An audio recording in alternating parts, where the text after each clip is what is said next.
So I have a few welcome, first of all, guys, to the New Day Tuesday stream. We're gonna have a look at Stellaris today. If you haven't ever played Stellaris, really cool little strategy game. You can just sink hours and hours and hours into it. Kind of a galaxy manager, essentially, all the way down to even planetary and settlement management. Tons and tons of fun. They came out with a new expansion called Megacorp that introduces some new kind of economic enhancements and new things you can do. So we're gonna play that today on New Day Tuesday. So I have a few existing runs here, but as you can see here, here's a few of my things that we've done already. But we are going to, there's tons of like customization in this as well, which is really nice. One sec here.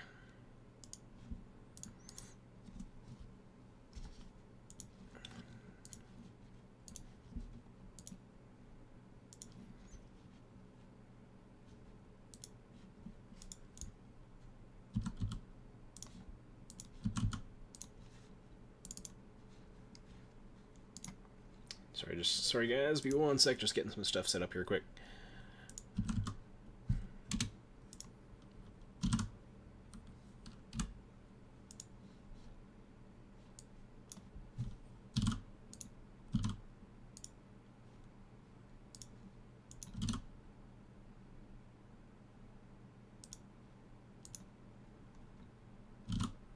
There we go.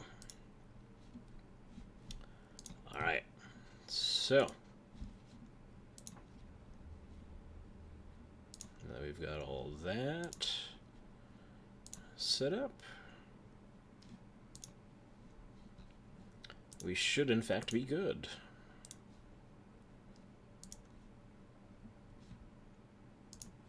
Nice. Okay.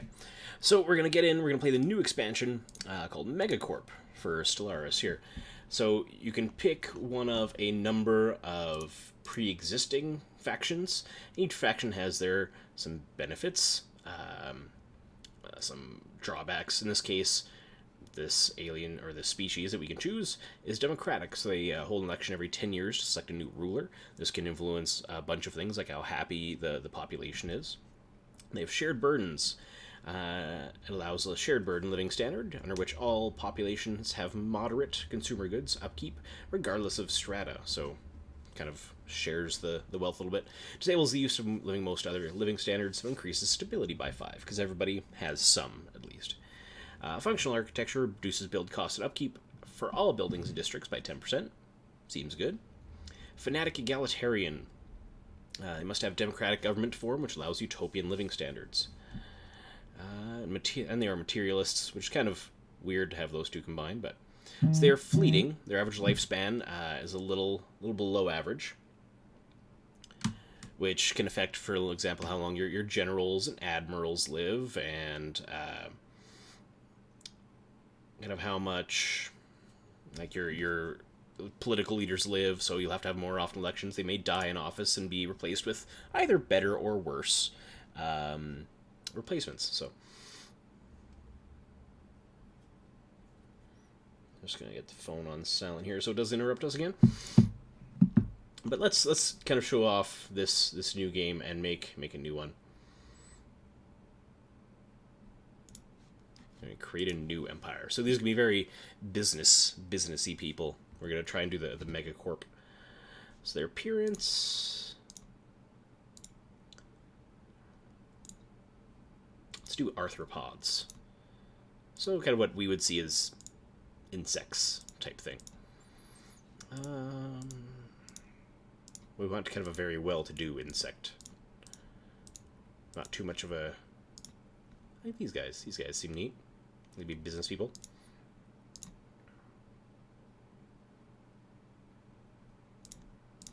Yeah, let's get those guys. You can change the world that they come from, their starting home world. So being the insects, we're going to have a tropical world and come from. The star name, we're going to roll their home world name and their star name. Yeah, Izk. Sounds like something an insect would say, Izk. Starting solar system, trinary, so 3 stars, binary or unary or 1 star. Let's just go random. Species name. That sounds pretty good, just right there. The hand tack. And of course, you can fill in your own bio for these guys. Like, you can make your own thing. You can fill an entire game with just custom species. So humanoid. And we want arthropodian. Let's have a look here. There we go. Arthropod. Different styles. Let's just go with these because it fits kind of our ISK center. Short, punchy names is kind of what our species is about. Now, traits. This is the interesting thing. So you can pick positive traits and negative traits. You can pick a total of 5 in this particular game. You get 2 trait points to start with. Now, if you pick negative traits, you get bonus points to pick more positive traits, and positive traits cost points. So you can load up on negative traits and then have 1 or 2 really good ones, or vice versa. Let's see. So we're going to play the Megacorp. So we're definitely very intelligent. We're not necessarily industrious. Members of the species are good at thinking outside the box and know how to maximize the efficiency of their infrastructure and power grids. Not necessarily that. Very intelligent. Highly intelligent, always faster technological progress. Yeah, we're intelligent.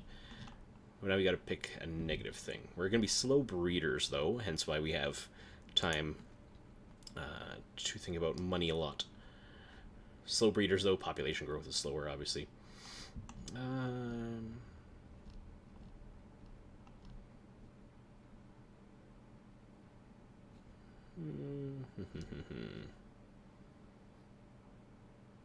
We're going to be fairly decadent. I mean, if we're going to be economic-mindedly, we got to throw decadent in there. We have 2 traits we can pick and 3 points left. Not conservationists. So you could pick enduring, so our longer lifespans because we breed slower, but enduring kind of just affects leaders, not the general population. Charismatic, not communal. Not nomadic.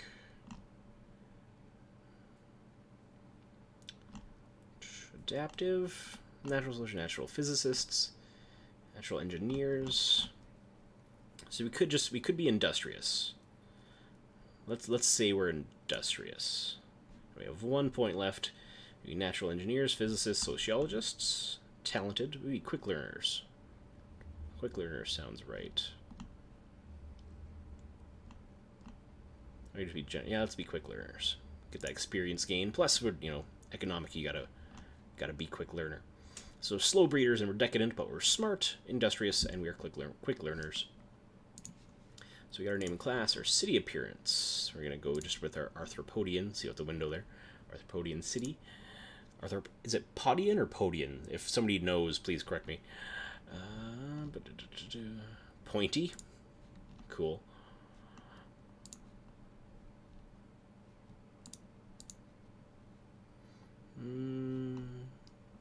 Corporate. There we go. I like symmetry in them, so let's do this one actually. That, and let's do something that kind of matches our skin tone there. There we go. So government and ethics. This is a cool one as well. So we have ethics points. So right now we have, and we can pick 2 of these as well. So we can pick our ethics. We're fanatical militarist, probably not. Spiritualist, probably not. Xenophobe, or probably not. And each of these has you can be a fanatic xenophobe or a regular xenophobe. Fanatic egalitarian, authoritarian, xenophile, pacifist. We're definitely going to be fanatic materialists, though, I feel like, because we're a corporation, so we're fanatic materialists. And we have 1 more point, so we can be anything on the inside circle now. So we can be pacifists, xenophiles, authoritarian.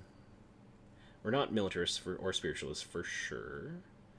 I feel like being xenophobe doesn't help us.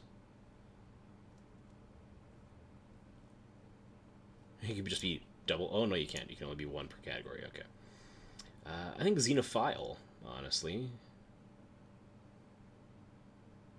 Yeah, increases our trade, and we want to start new relationships with new species so we can make money off of them. And we're going to be oligarchic, just because, again, corporation, that's how it's going to be. So, holds an election every 20 years, select new ruler. The governments are ruled by a small group of individuals that hold all political power. So now we can select from this group of things as well. So we can get some small bonuses for the things that we picked here. Aristocratic elite. So governor level cap increased by 1. Capital buildings replace some administrative jobs with nobles. Can construct buildings that add additional noble jobs. Okay. Corvée system. The society considers it the absolute right of the state to decide where its citizens live and work. Population growth from immigration plus 15 and resettlement costs minus 25. Not bad. Byzantine bureaucracy. Pop amenities usage minus 10. Housing usage minus 10. Construct bureaucratic complex. Things that add administrator jobs. Free haven. Functional architecture. Ooh, merchant guilds. A number of powerful and very influential merchant guilds have risen to prominent positions in this society. They hold significant sway with the government. Capital buildings provide merchant jobs, and merchants also produce +2 unity. That's pretty good. I think that just fits us as well. Alright. So Shadow Council. Election influence cost, minus 25%. Police state, meh. Mining guilds. Meritocracy. Functional architecture is kind of just an overall bonus to build costs and upkeep. I mean, that just might be a good choice strategically. No, we're not environmentalists. Cutthroat politics. No, yeah, let's just be of the ones that are left. Our functional architecture. Architecture seems good. Advisor voice.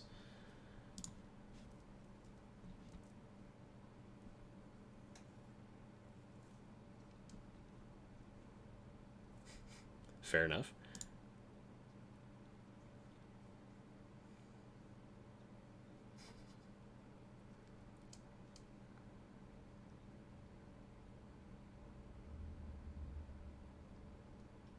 Yep, it's got to be that one.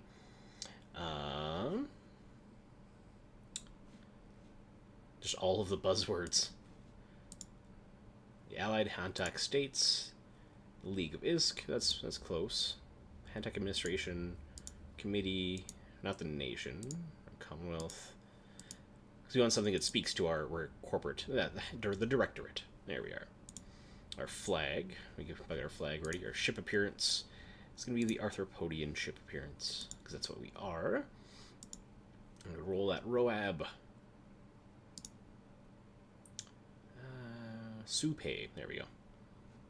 And I'm not picky about appearance, personally. Alright. So, there we are. That is our race. We're going to be done. Galaxy says medium. Yaya Empires. So how many of the regular AI empires will start with an initial advantage in resources? So now fallen empires. How to spawn in the galaxy? Fallen empire. Ancient precursor civilizations that start with advanced technology and powerful fleets, but are not allowed to expand or build new ships. Yeah, we can leave those. Tech tradition cost. Difficulty ensign, because it can be a difficult game, very much so. So we're gonna keep it at ensign. Low AI aggressiveness, and we're good with the rest of that. Galaxy shape elliptical, and 600 stars. Alright. Let's do this. Jump into our galaxy.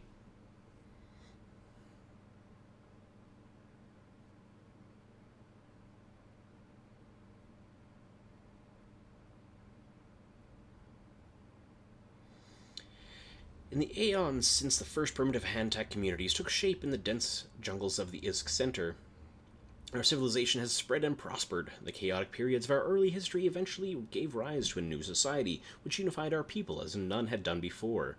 Succumbing neither to that tyranny nor to the ignorance of the masses, our society evolved into one that is ruled fairly by a just and unbiased bureaucratic machine. Now, after the discovery of the hyperlane network, the finest minds of the Hantac Directorate have finished development of the first hyperdrives. The stars themselves are finally within our grasp. Cool. Alright.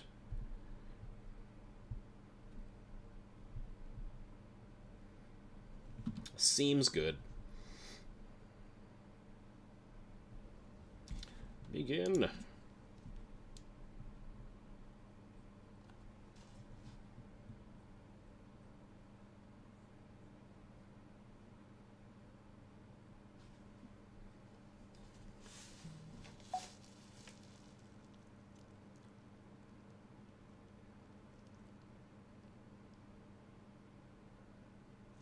I mean, okay. So, I've played this a little bit before. So we're going to do some tips only.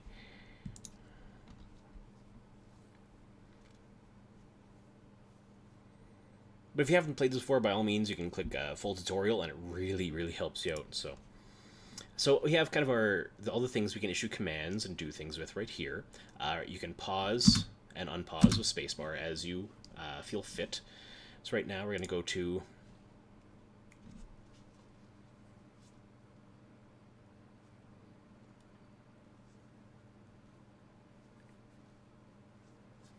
they've redone this quite a bit. So we have buildings. We have one open building slot. We have some districts, a generator, mining, and agriculture district. So before it was kind of a little map and you had to move your way around there. Rare planetary feature, there are none. There are some blocked tiles. Some good trade value. But yeah, so let's... how much is it to build buildings now? So we can't quite afford to do much. But so this is, we can build a building here, and these are the different things that it will cost. So some minerals and time, and the different things that it'll produce. It has upkeep of 2 energy, so energy is the big thing you want to make sure you're producing enough of, and minerals. And then those, pretty much everything to build in the game costs minerals. And then energy to sustain its upkeep as well, whether it's a ship or a planet or a space station, whatever it is, it costs energy to upkeep. So you want to make sure your planets are producing enough energy. So you can click on the different districts here, it looks like, and then upgrade, demolish, or replace as needed. And we can clear out these blocked spots if we had the energy to. So our shipyards.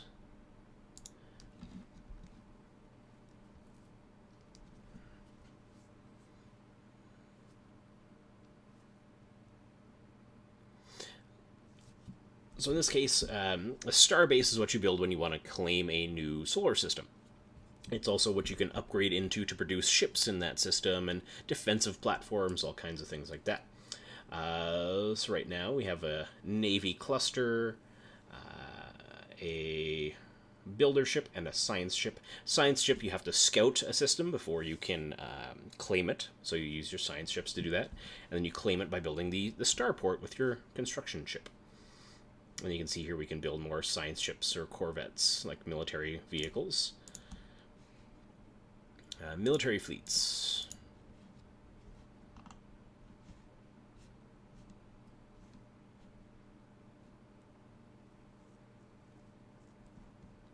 Yeah.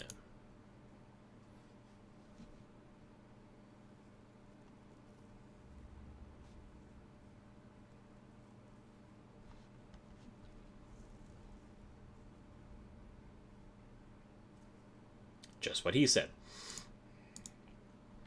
So we're just going to move our military ships out the way.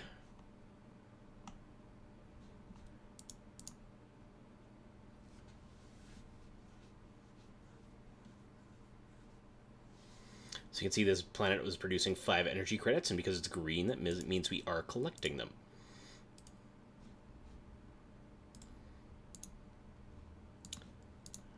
Alright, we have our civilian ships, our construction ship that we already went over, and our science vessel.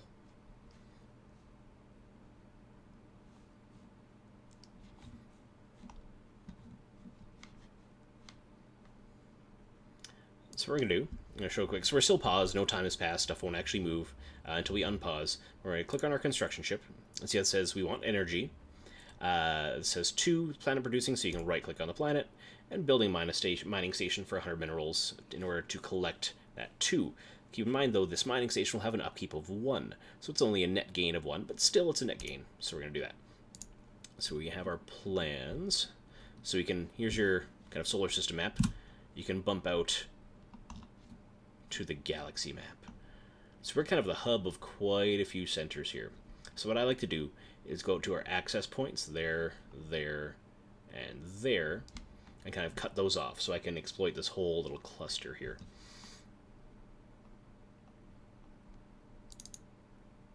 So we're going to take our science ship, bump out, and go right to this place and survey that system.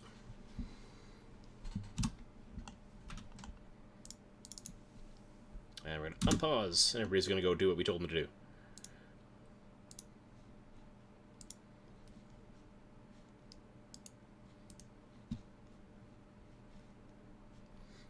You can see our construction ship is building, and on the side here you can note, so the construction ship, you can see its progress bar going. The science ship, you can see there, is about to fast travel.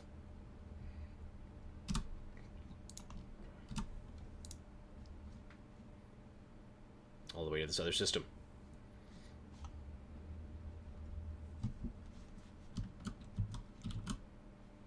So you see how there's no images, like little symbols or numbers under these planets, because we don't know what they contain, because we haven't surveyed them yet. But our science ship is about to do that. So again, you can see its progress bar fill up as it surveys this Ibline 1. And once it fills up, it'll tell us what, if any, resources the planet contains.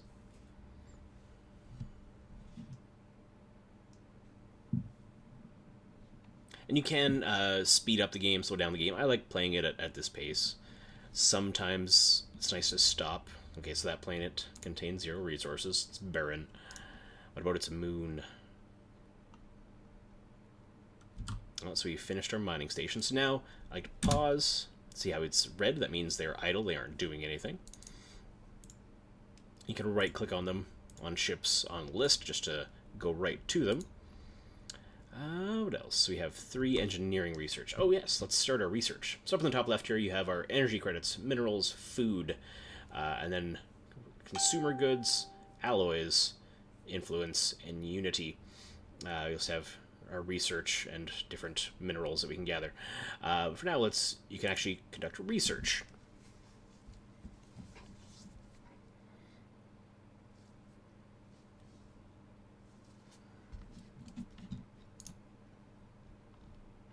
So in each of these research options, there's 3 categories and then 3 research options in each particular category. So give me 1 sec here.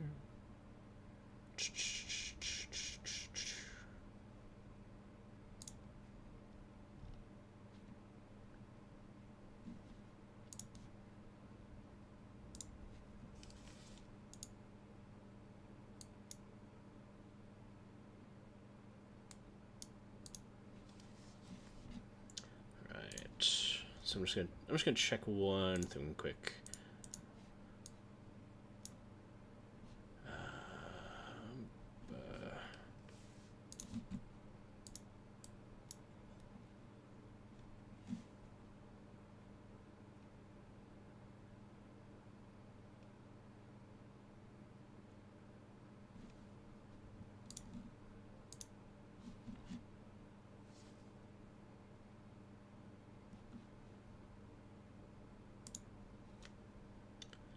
So I just want to make sure I'm not... So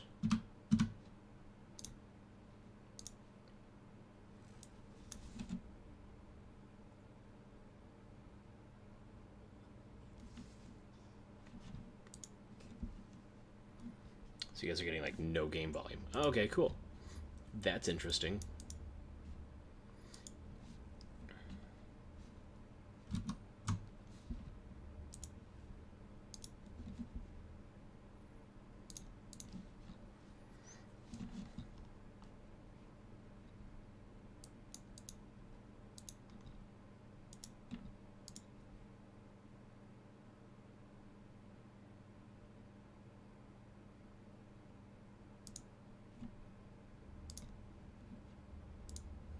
Okay.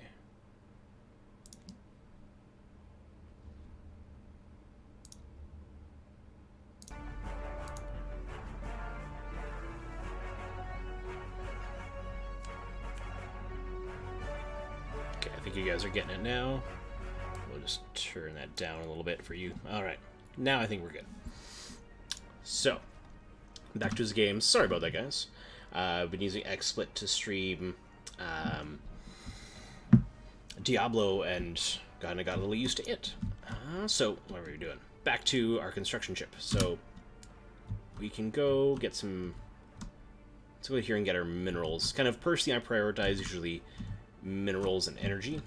So we're gonna pause the game, tell our construction ship to go here and build mining outpost to get those minerals. Then we have our research. So there's 3 different options. You can get more through different upgrades in the game. But so we have physical research, exploring the mediation of fundamental forces throughout subatomic particles. Physical research from researchers.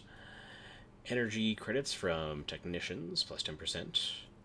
Research speed, just plus 5%. So that just overall seems like something we want to pick. We have the society research. So monthly unity plus 2, society research plus 20%, unlocks buildings hydroponics farm.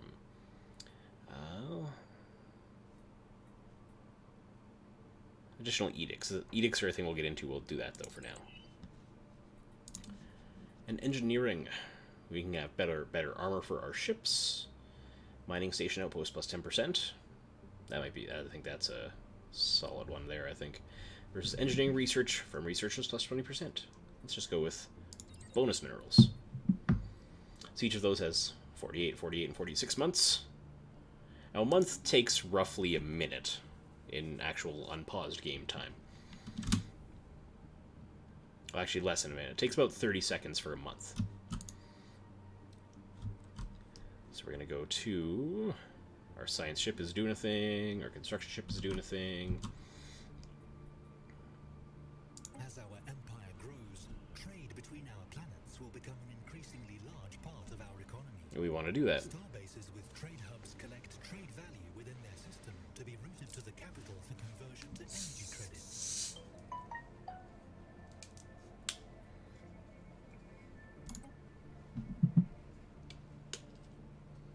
Again, that is something we want to do. Us being our economic selves, we're not quite as evil as the Trade Federation, but that's us.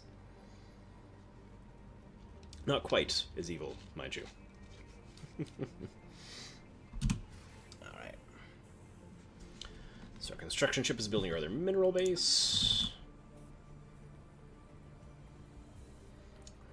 Yeah, so you can actually go in. Within our empire are designed here. New hull sizes and components will be unlocked as we research new technologies. So you can research different and new things to add different kinds of ships, but we can also just add a new design. So this is kind of cool. So we'll do this. So you can, right now we have our corvettes, that's our ships, and we have the defense platforms that we can build around our star bases to protect them against invading fleets. So we're going to have a look at our corvette first. So there's different base builds.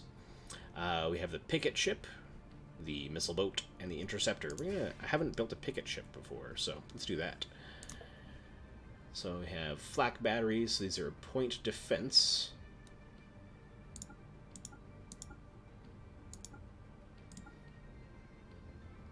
So I think we want the point defense, because that'll protect us more against missiles.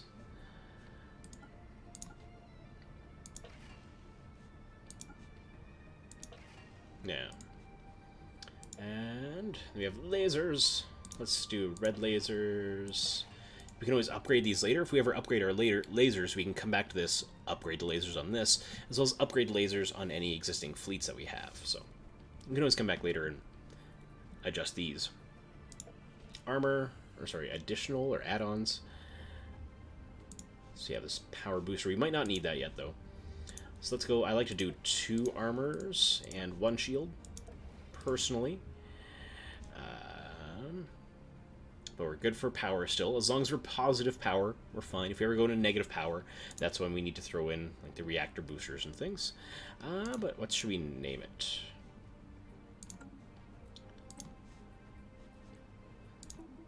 The Lasvik. Yeah, we have lasers. That's actually fine. Safe. So we have the Perushnod and the Lasvik. The Perushnod has the mass drivers and flak and more shields, versus we have more armor and lasers.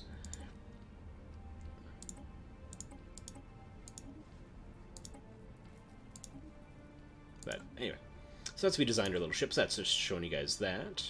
In the contact screen, we see a detailed list of all the various empires we have encountered. Their opinions of us are visible at a glance, and we can quickly and easily engage in diplomacy. So this is your diplomacy screen. If you've ever played an RTS before, you're probably pretty familiar with that. The situation log displays a list. The victory screen lists certain conditions that we can strive to fulfill to ensure that the legacy of our star nation will endure for as long as there is intelligent life in the galaxy. Right. So this is essentially your objective screen. The market screen, we can buy and sell resources. At first, this is merely an internal market, but if enough empires establish contact, I expect they might form some sort of galactic market. Just maybe. Planets and sectors, we only have 1 planet right now. Expansion planner. Expansion planner, we find nearby habitable planets that may present opportunities for colonization. Edicts are the cool thing. So you can spend your influence to do some of these. You can spend other resources to do them as well. We would have our influence, so we can map the stars. This edict pushes for further galactic exploration to bring light to the darkness and find what wonders lie beyond. So that lasts 11 years, which is quite a while. Survey speed is plus 25%, and anomaly discovery chance plus 10%. What anomaly is while our science ship is serving someplace, it might find some ancient technology or some old rotted out ship or ancient ruins, which we can then spend some time to investigate and maybe get some bonuses out of it. We have traditions. The tradition screen displays the tradition trees available to our empire. A tradition tree must first be adopted before any traditions within it can be So each of the traditions grant bonuses to different aspects of the game. For, let's see, we would want prosperity. So once you adopt it, mining station output is increased by 10%. So then we can have administrative operations. Our building upkeep and district upkeep is reduced by 10. That's pretty good. Interstellar franchising, city districts provide 1 additional clerk job. And the pursuit of profit, specialist output is increased by 5%. Also, we can go to standard construction templates. Buildings and districts have their build cost reduced by 10% and build speed increased by 25%. And city districts provide 1 additional housing. So once you finish that, adopting all prosperity traditions will give our planets 1 merchant job per 50 population. In addition, we will unlock 1 ascension perk slot. So that's cool. So I feel like we might want to do like a prosperity diplomacy or prosperity expansion, depending on what we want to do. Let's see, this one, trade value increased by 10%, so that's pretty good. Form federation, also good. Market fee reduced by 10%. Base trade protection, so diplomacy is pretty good for us as well. Expansion is fine if we want to try and go out and make our own place, but I feel like we're kind of going to be the Switzerland, so we might do prosperity diplomacy.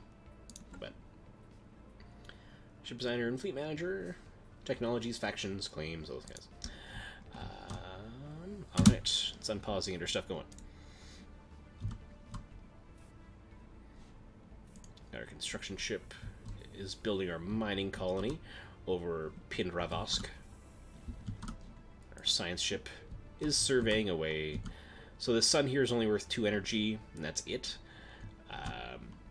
We're probably going to build a starbase there anyway, just so we can secure our borders.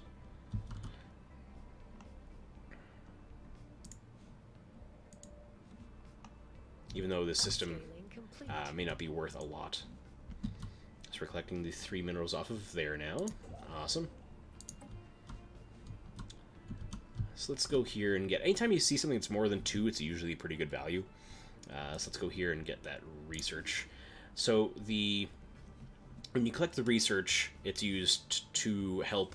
I remember our research from earlier. Our technology, it helps these go faster. So if we collect engineering research, it helps the engineering researchers go faster, and same for physics and society. So our construction ship here is going to build a research station on this thing for research, so we can build a research lab for it.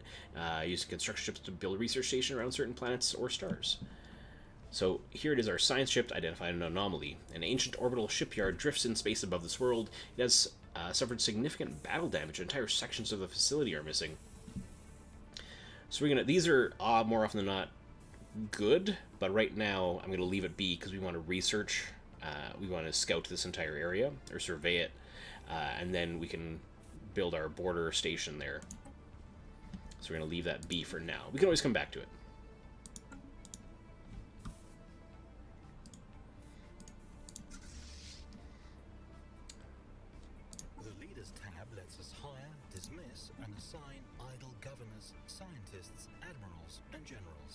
So this fleet didn't have an admiral above it, so we're going to recruit an admiral. It can give them bonuses, but it does cost us energy. Resilient, their lifespan is 25 years more.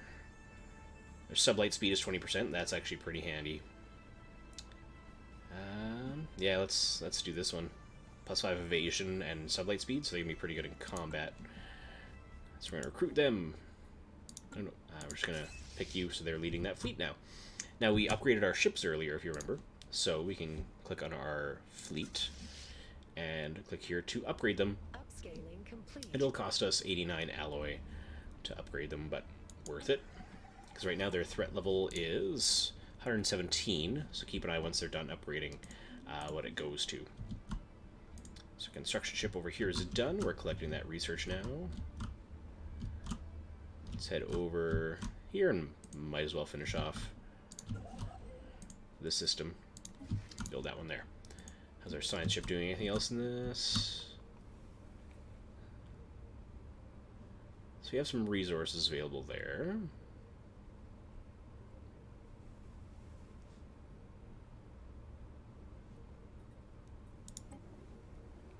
Ships upscaled.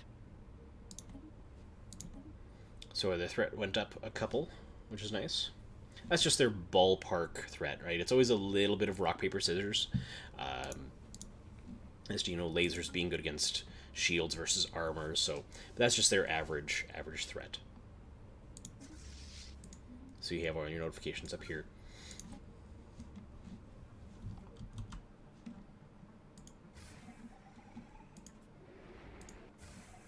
No, guys, you guys hang out there. Science ship. Man, this system is pretty empty. I think, yeah, that's the last planet they have to colonize. But we're gonna...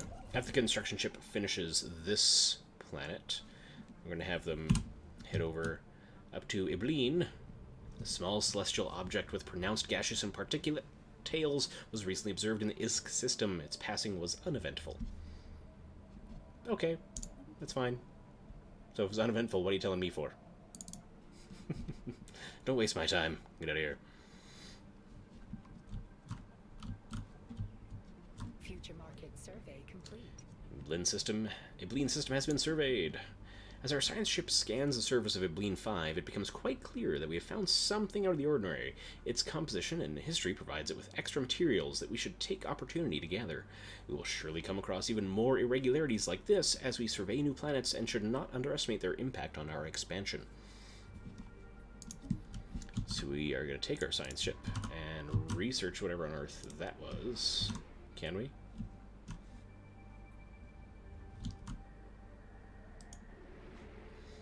Either way.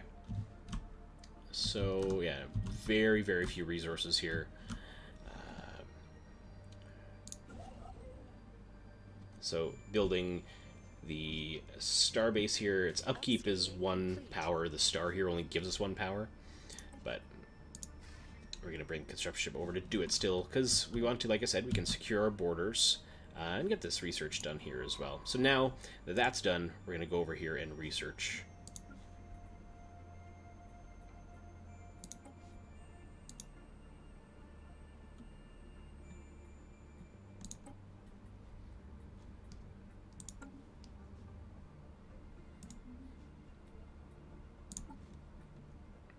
There's the ancient shipyard that we found.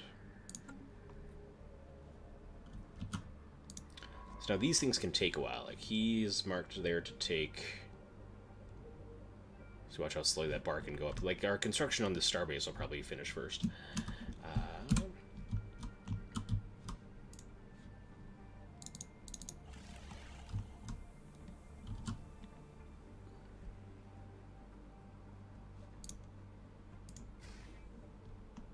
There we are. Let's go back here. Let's see if we can't build another construction and science ship. So their upkeep for these it's gonna take 60 seconds. Okay, so we can only build 1 right now, so let's build a second science ship. Because right now the 1 science ship isn't helping us at all, it's not doing anything, so.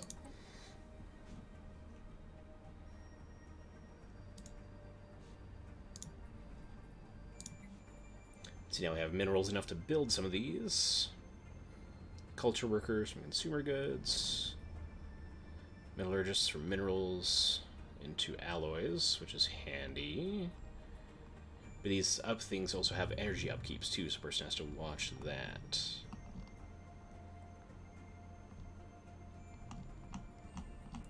But for now, we could use some more alloys. We're going to need those. So let's get our alloy foundries building.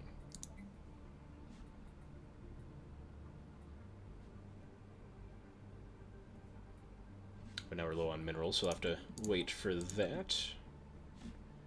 What finish here? The starbase finishes construction queues. We have a new science ship. Nice.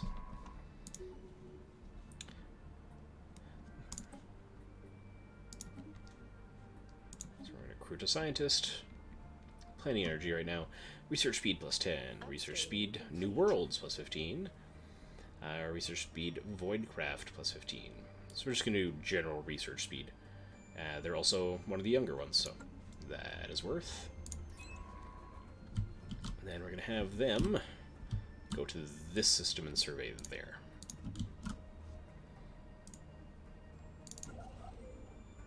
Alright, so Starbase is done there, so we can have them go to this planet.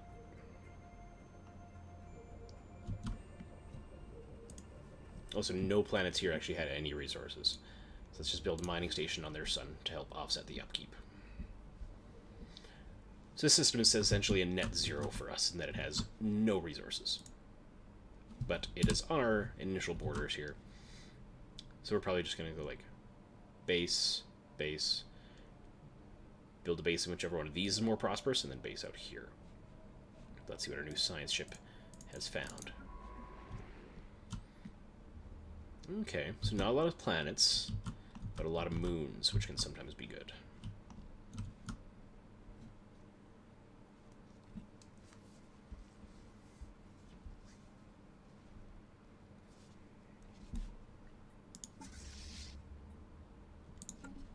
How's our research doing? Tech. Still a ways away.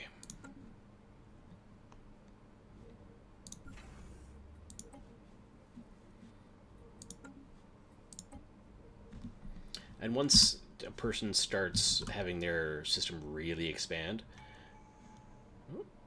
traditions available. So let's start with our prosperity. Building upkeep reduced by 10%. Well, first we have to adopt it. Yes.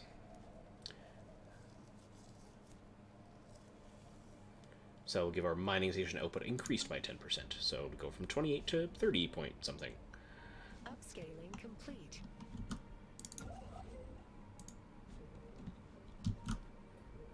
All right. We're going to have that construction ship just sit over there for now. I kind of want to build a defense platform, but we don't have nearly that many alloys right now. See, it costs us 252 alloys. So we need to build that metallurgist we built back on our home planet of Isk Center, or we're currently building it. It's almost done.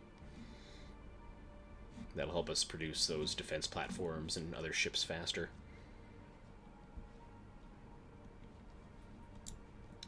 I want to see if this guy... So the star already is worth 2 energy. 1 moon is worth 2 energy. So this is going to be a positive system for us already. Because there's 4 energy, the starbase will take 1, the mining platform will take 1, and this will take 1. So even if that's it, we're still netting 1 positive energy. The more you build, you do get a cumulative penalty, I guess you could call it, towards collection. Almost like some of it's leaking off, it just becomes less efficient.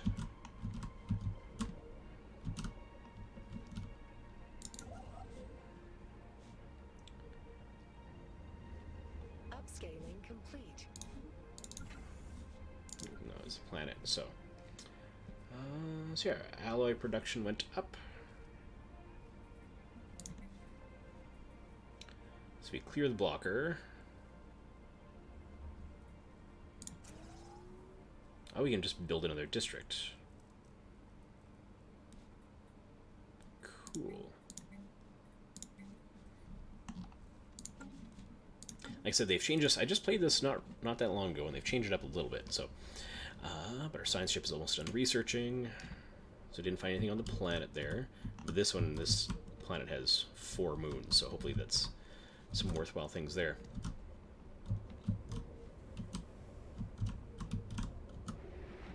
And there's 3 energy. So in this cluster alone, there's 7 energy. So absolutely worth it to come to this system already.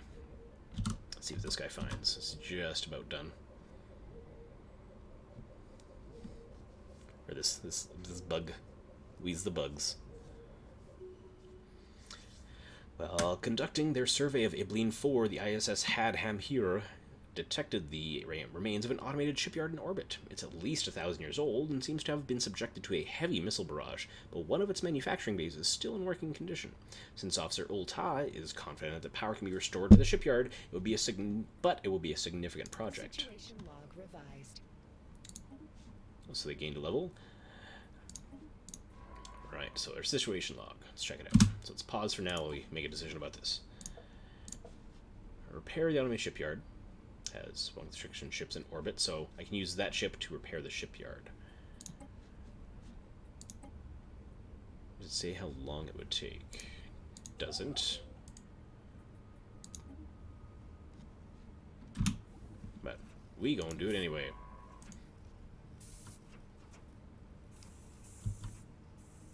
Oh, it's not even that long. That's fine. Alright. So let's get our science station there. Weeks after the ISS Hadhamhir's latest fruitful exploratory survey, Hantak xenologists are practically falling over themselves to publish their takes on the findings on Ibleen 4. This fevered storm in the scientific community has had some negative yet temporary impacts on pursuits in other fields. So this is essentially our first discovery that, yes, there's alien life. Or at least was. So we're going to head down here and survey that system.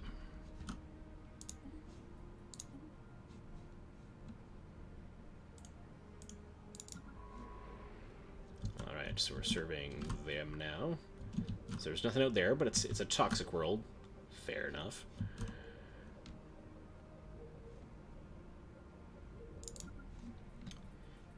This building, I'm aware I have an open slot. Thank you very much.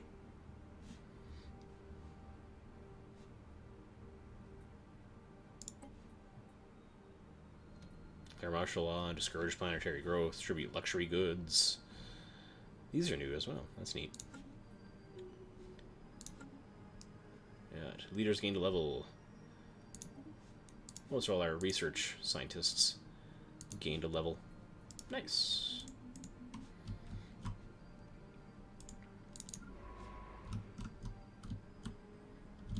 This planet could be good. Some asteroids, so some good potential minerals in this. But right now we're going to survey here and then here. And see, when you zoom out to this level, it tells you what resources in our system that you aren't exploiting. So currently there's the 7 in there that we aren't touching yet. Hopefully there's a little more something. Would be nice.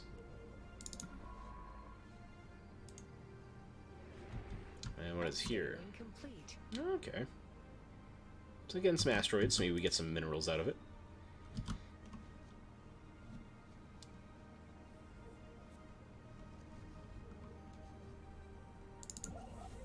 And just the music in this game. Like that's why the first little bit I wanted to try and get the music on. We missed out on the first little bit. Just the soundtrack in this is so good. Habitable World Survey. We know now without a doubt that a thriving biosphere is not something unique to ISK Center. Both the scientific community and the public at large are eager to learn about the various forms of alien life found throughout the galaxy. Efforts to catalog the life forms we encounter are already underway, but our xenobiologists have urged us to focus our planetary survey efforts on habitable, life-bearing worlds. A commendable initiative. Or we have more important things to do. Can we make money off it? No, we have more important things to do. We're going to get Buddy here to start making his way to this system. So the ISS Imahun Ima has successfully restored power to the automated shipyard over Ibleen 4. Turn the phone on. Quiet. Quiet, you. The facility immediately resumed its interrupted construction order, using what materials it had on hand to build 3 advanced raiders of an unknown design. Unfortunately, the ancient facility broke down completely afterwards and has been deemed beyond repair. We have sent crews to the new ships and commissioned them into our fleet. Free ships! Cool. That's what I mean by they're often worth it. We're going to give you your own admiral. Potential market survey completed. Combat disengagement chance, emergency fast and light damage risk. So we're just going to get you the cheap dude.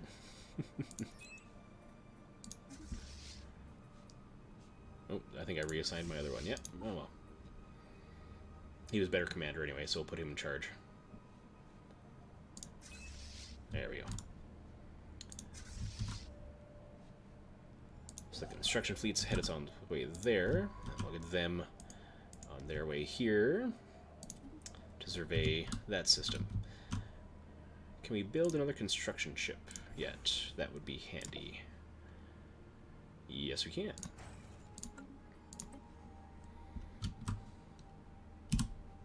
Because then this guy will finish this construction, hopefully. And then we can book it over here. Kind of build out our ring of fortification. 1, 2, 3, 4, 5, 6. Our septagon of fortifications.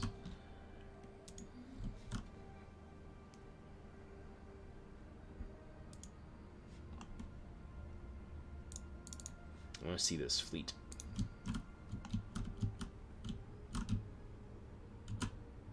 That's cool looking.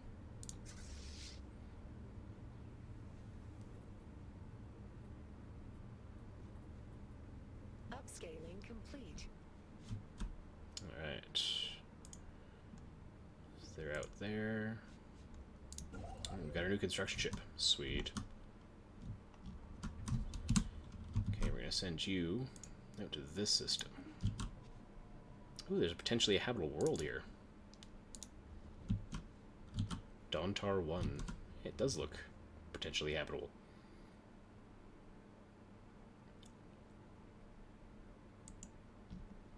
But we're busy. Actually, just survey that one quick.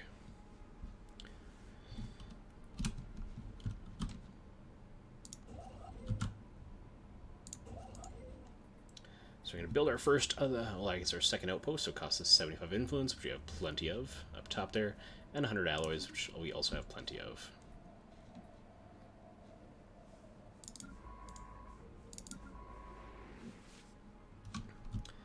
So we surveyed this system.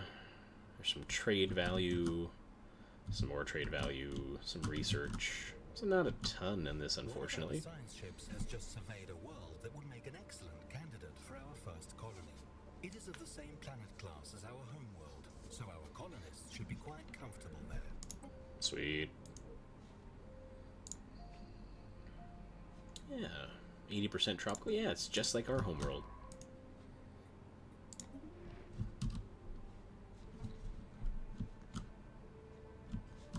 So we can build at our shipyards. Build a colony ship, but that costs... we just need more alloy at the moment. But we can definitely build that. We gotta be careful because we need alloy for at least these two, if not also this one. But at the moment, it doesn't look like this connects anywhere else, so... Potential market survey completed. So I'll take you and do that one. Oh, there's a bunch of planets there. Well, 2. Upscaling complete. And that one looks good. This one, less so. But this one looks fine.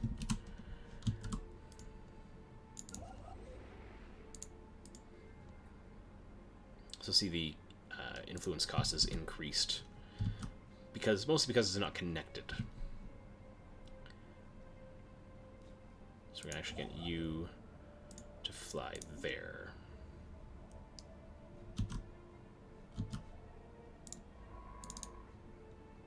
Now, I did forget about this part. You can basically create a chain of surveyed and colonized systems, even though these would technically probably be connected, but...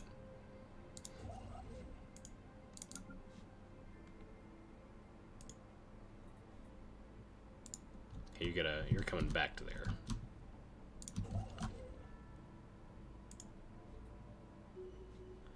The Cybrex. We have covered artifacts from an ancient alien civilization on Kodraka 3A. Incredibly, this civilization, which apparently referred to itself as the Cybrex, seems to have been made up of machines that were linked together in some sort of collective consciousness. The age of the artifacts indicate that they were active some 600,000 years ago. In this portion of the galaxy, at least, but we have learned nothing of their exact origins. According to a partial data fragment that our scientists managed to extract from one of the artifacts, the Cybrex at some point launched a crusade to destroy all sapient organic life in the galaxy for reasons unknown. Huh. Situation log revised. How about that? Sounds interesting.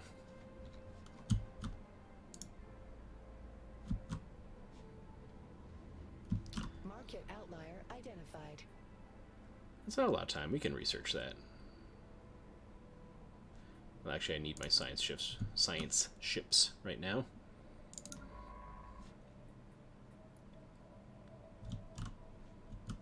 So you can play it at this level because you can identify like where your resources are, where your anomalies are, that kind of thing.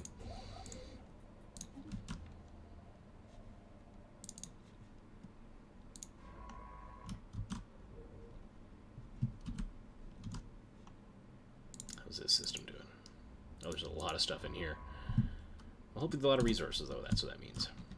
Here's hoping.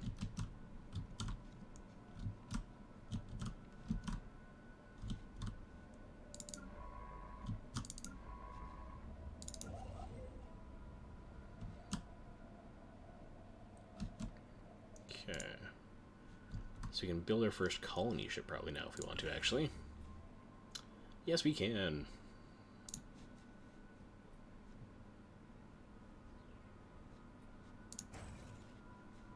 So that's going to take a little while.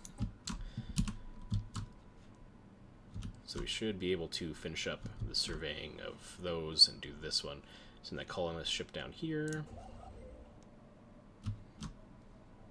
As this guy is closer to being done his system. Just has to survey Kodraka 2.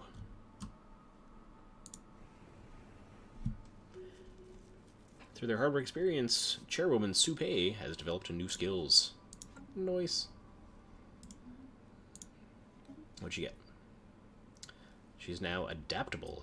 Her experience gain is higher.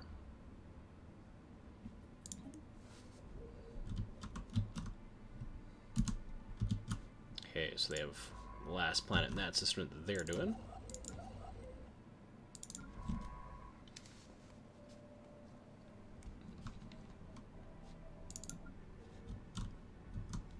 And they have a... They're going to be busy for a hot minute here, I feel like. Potential market survey completed. Now, the star of a system will pretty much always get you something, so...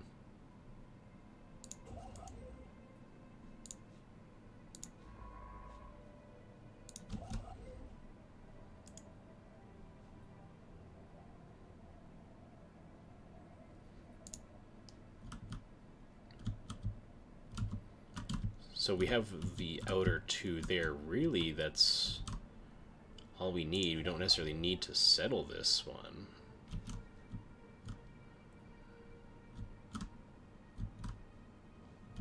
Yeah. We can send our other fleet there. Because those are the only two access points to our little system here, so...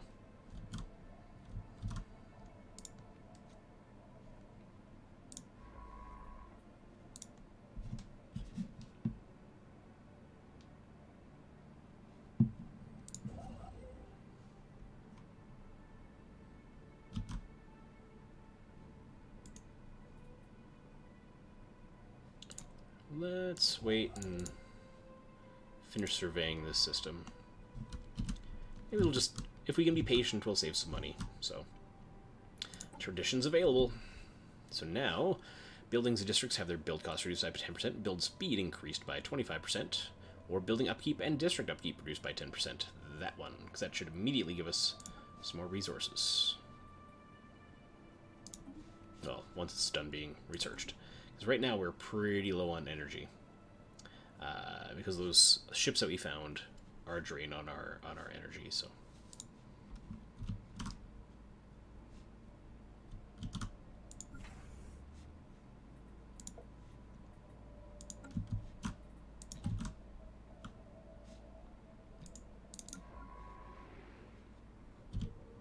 Not a lot of resources in this system either. The anomaly there, energy at the star, but that is it.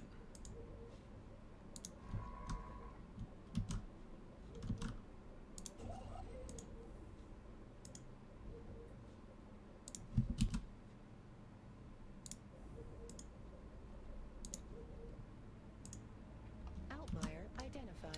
First glance, this moon does not seem capable of supporting living beings, but nevertheless we have detected life signs emanating from somewhere beneath the surface of its frozen ocean, or its frozen surface. These can actually be worth it, but we're going to leave it and finish surveying the system for now. If you get, I don't know if it's that one or not. I think it's a different one, but you can get like a giant, really powerful alien friend that acts like a fleet. So unlock starbase building, nebula refinery. That costs that and produces minerals. So it turns a nebula into minerals. New research. Alloy megaforges. Let's do that. That seems good. Take 64 months, 43 months. Actually, let's up our fracking. We're gonna start fracking. And then once we have more minerals themselves, we can turn them into more alloys that way. Complete. Normally, I don't know how I feel necessarily about fracking, but hey, for the sake of this, we're all for it.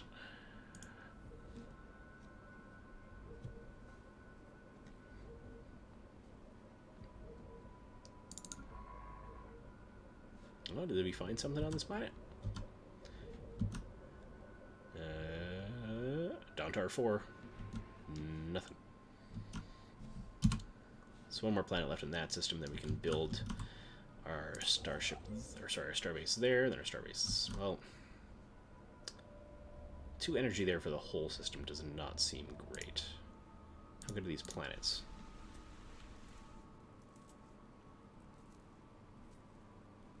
$18 districts? That's not bad, actually.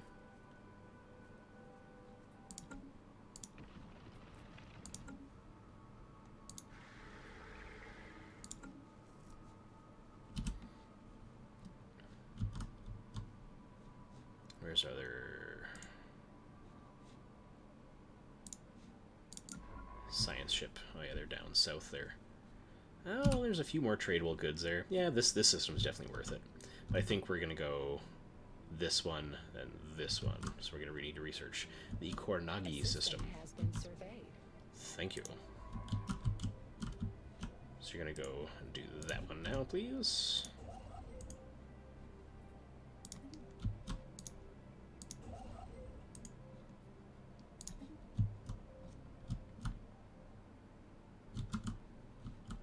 Right, and our colony ship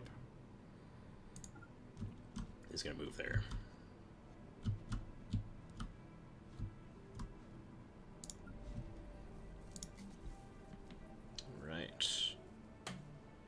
Entertainers turn consumer goods into Unity.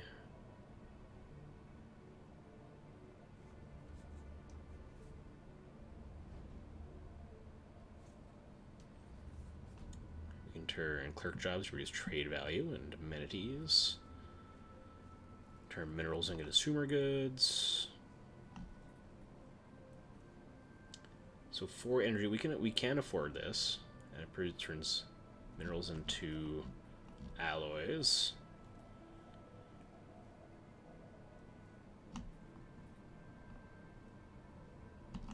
Which I think that's what we do right now.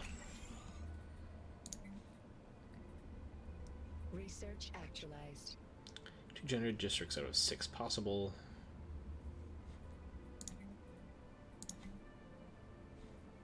Upscaling complete. There we go. I'm gonna get, where's our colonist friends? You know, right there. Actually, we want some more energy, because when you colonize something, it drains a decent amount of your energy.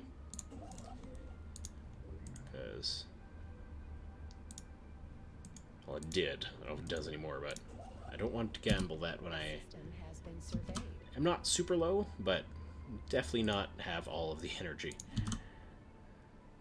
Actually, let's move there. Yeah, let's just build all those mining stations. They'll just chain through and build all of them there.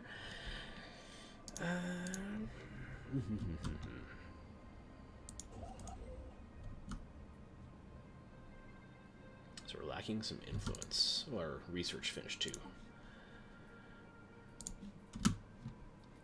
So we can unlock automatic exploration, survey speeds faster, that's really nice. Research station output plus 10%, colony development speed plus 50%.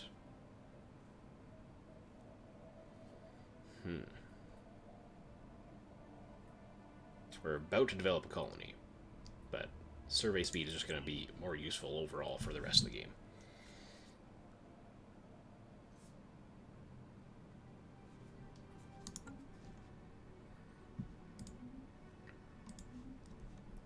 So our science ship is there. Actually, you can go there and survey the last system in our region here.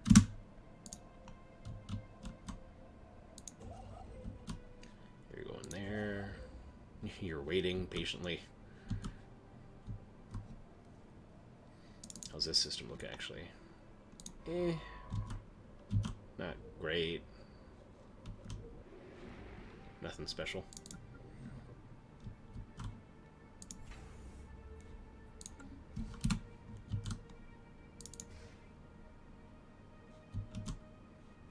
So it's going to build one of those 3. So we'll get a +4 overall energy from that system. Right.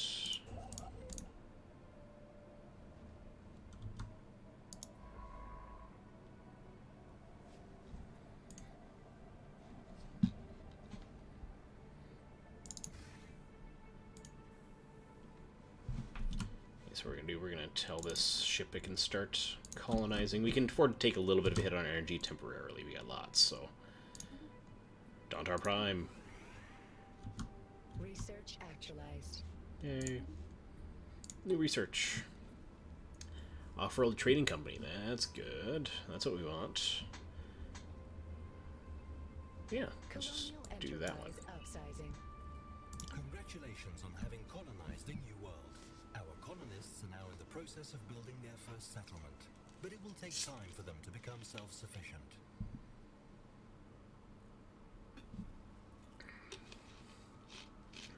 Alright, our colony ship has found a rare patch of open ground in the jungles of Dontar Prime and made planetfall.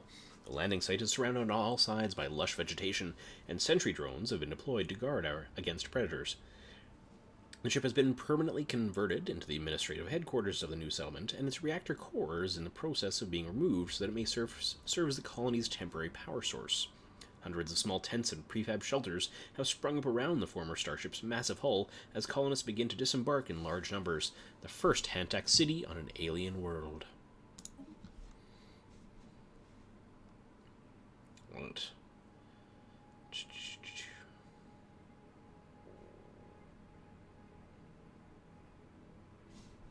Thank you. So we'll continue to drain our resources until it's done. Draining our resources. Construction ship there going. Science ship traveling. There we go. Found some minerals finally. F-type stars are fairly large. Ooh. Our governor gained a trait. Governor Impo has become more experienced, but with his experience has come an increasing stubbornness. The governor has become quite obdurate and is having difficulty accepting new ideas. You might have to have a look here. Leader experience gain -25. That's fine. F-type stars are fairly large and often referred to as yellow-white dwarfs. Although they often emit significant amounts of UV radiation, their wide habitable zones have a good chance of supporting life-bearing worlds. Cool.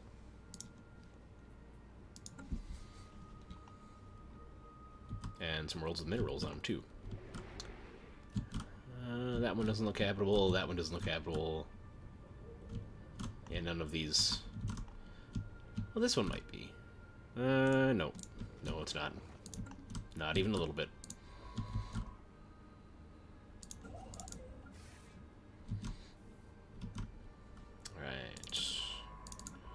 I'm liking how we're going so far. We haven't run into any combat yet. I think it's for the first, 10 years? There's no...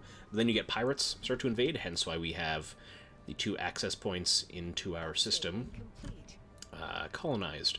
But they will also just pop up in systems, like in your area. Negative balance. Yeah, so that's why we're waiting on this guy to finish his constructions.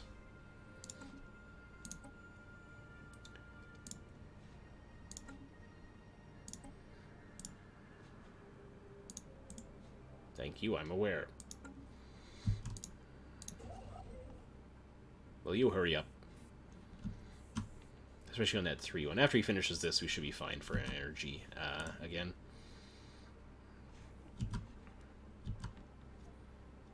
Not super duper worried.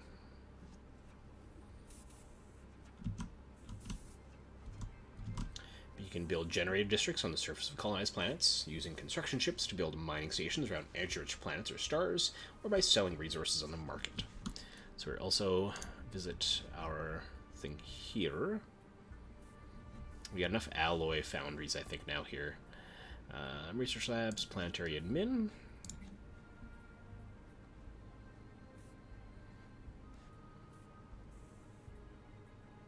Mining generator district. And that's what it said, right? Generator district. Yes. We want to build. Cost 240. Minerals. Oh, we have plenty of minerals. So that is not a problem. Future market survey complete. There are signs of activity by an ancient precursor civilization on this inhospitable rock. Can I go to this? Yeah, let's go to this. Is that his last planet here? Looks like it. Yeah, because the system just finished surveying, so yeah. You can go ahead and look into that, son. Sailing complete.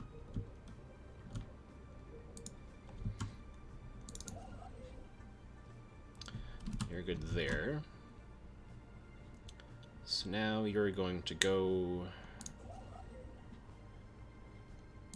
Actually, you're going to go there. And build, and you're gonna go... How's this system coming? Well, by the time that construction ship gets there, it should be done.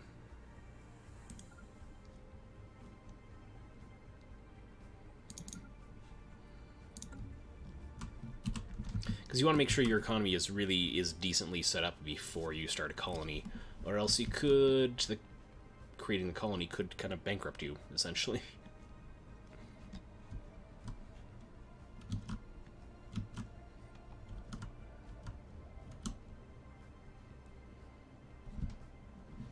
Alright, so I'm going to start construction there.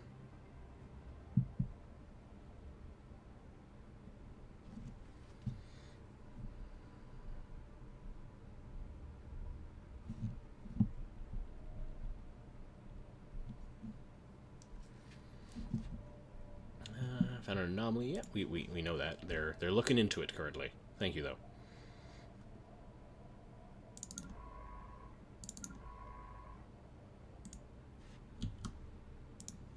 Yeah, they're about to finish.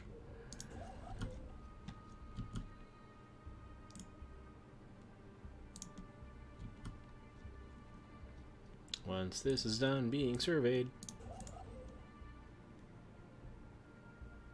Potential market survey completed. There we go. You can start there. And so that's this entire thing surveyed. Let's just have a look down here at this anomaly.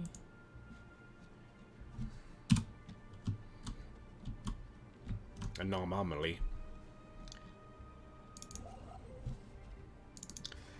And we'll get the energy from this system once we're done. Upscaling complete.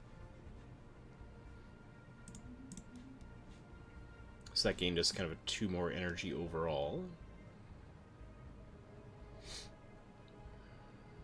And that'll get better as well. Sorry, once our colony finishes, that'll kind of get the ease off of the rest of our resources.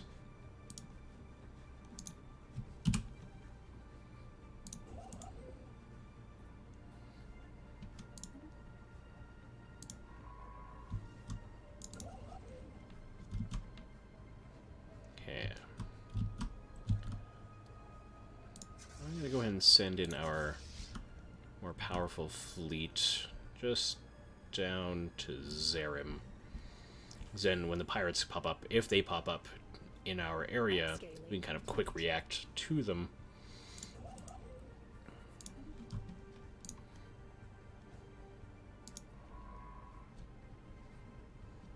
Actually, yeah, we're going to send you actually right down to Quacklight. Can't always pronounce things. Alright. This colony doing humid, rocky world with a thick nitrogen, oxygen atmosphere. Seasons with significant precipitation are interchanged with drier periods. Most landmasses are covered in dense vegetation. Neat.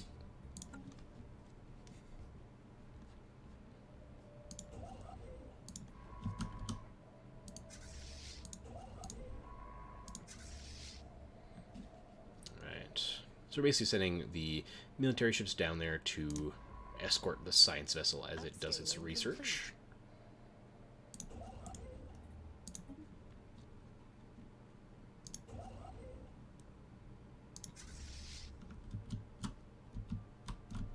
And then where do we branch out to is the big question. Let's see. Do we want... City districts have 1 additional clerk job, or special output by 5%. The pursuit of profit has become a central tenet of our society. Those who are successful at any kind of enterprise are deeply admired, and the accumulation of energy credit is seen as extremely worthwhile goal.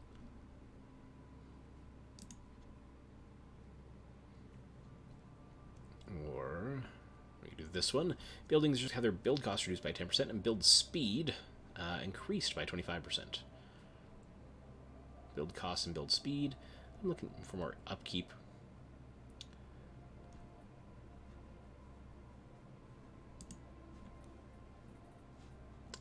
Let's do this one. Specialist output. Yes. How's our tech research going? Maybe a little while yet.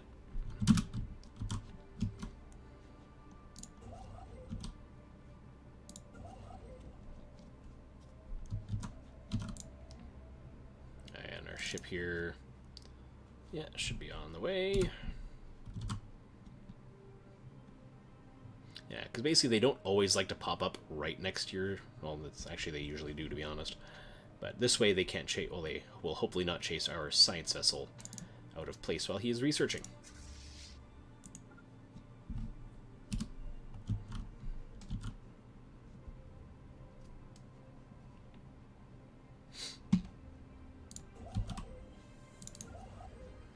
Right, so just about done gathering the minerals there.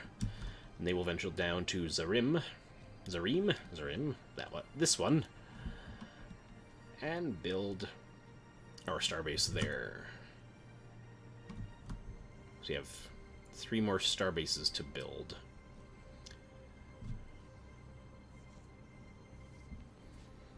Upscaling complete.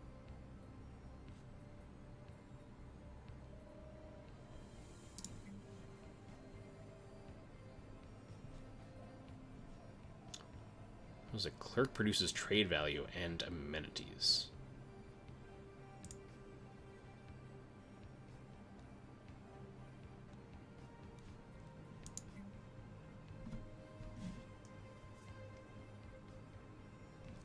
Upscaling complete.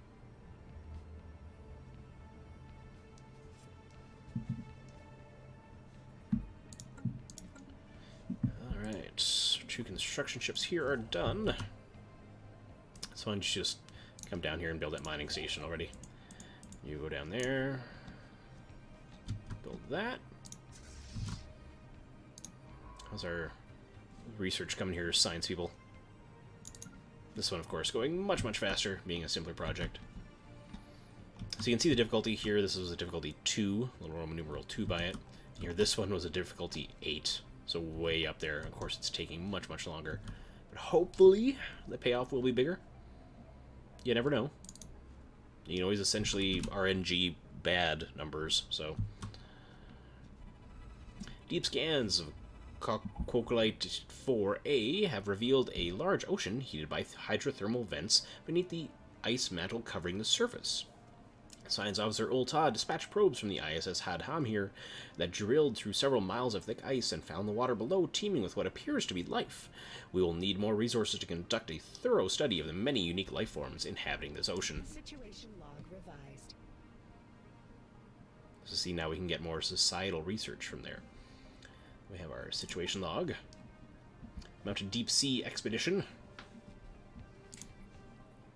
Research 180 days, so 6 months.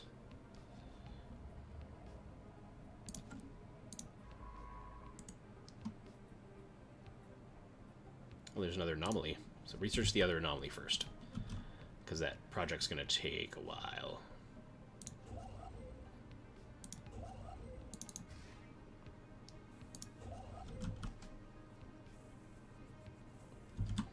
Alright, he's building a starbase there. So there's enough to do to keep a person busy. If you're doing things efficiently, there's very little to sit around and wait for. I have nothing else, you can always turn speed up, so, hey.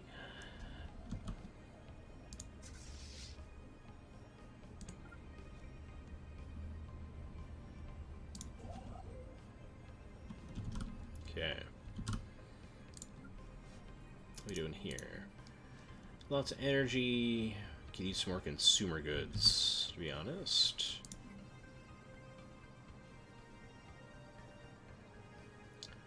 Harvest, produce food.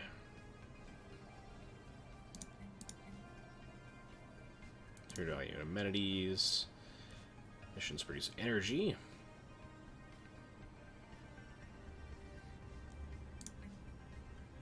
Clear blocker, 300 energy. Sure. Get them research stations. 2 trade value. Trade value present on this planet. Build a trade hub within collection radius and connect it to a trade route to utilize this trade value. Okay.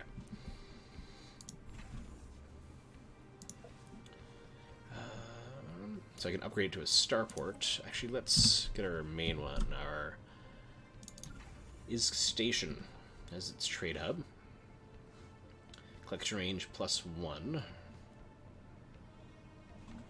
So what is it collecting through?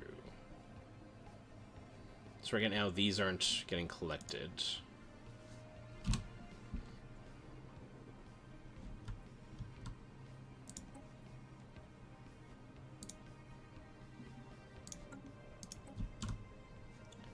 Or is they? Upscaling complete. Attic monolithic. Light 5 is uninhabited, indeed uninhabitable, but not unvisited. Its surface is littered with tall cenotaphs carved from some mineral not native to the planet, evidently placed here by some artistically inclined spacefaring race. The monolith's flowing lines deftly chart a history so fantastical it must surely be fictional. Surely. Don't call me Shirley.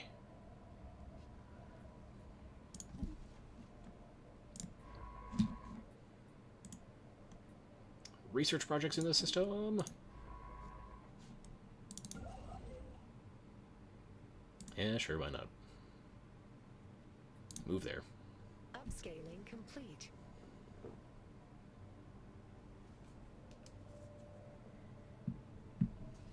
Upscaling complete. There's the research station. There's that. Stability. Base 50, Empire Capital, pop approval rating, -6. Why doesn't anybody like me? What's wrong?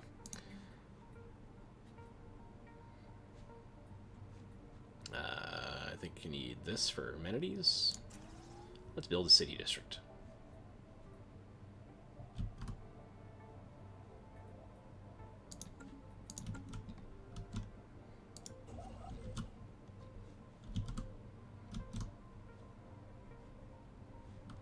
I feel like we've gotten off to a pretty good start.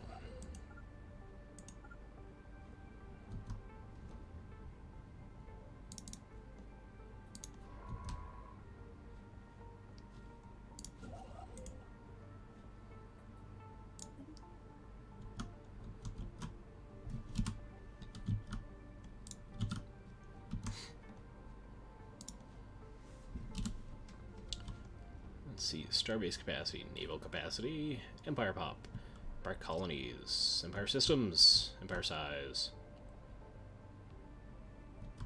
special resources you can get. For research, physics be my best one currently. They gotta be getting close. Oh, 2 months out from our fracking being ready. We're fracking ready, man. We're fracking ready. I think our boyos there can... We'll hang out here, actually, for now, still.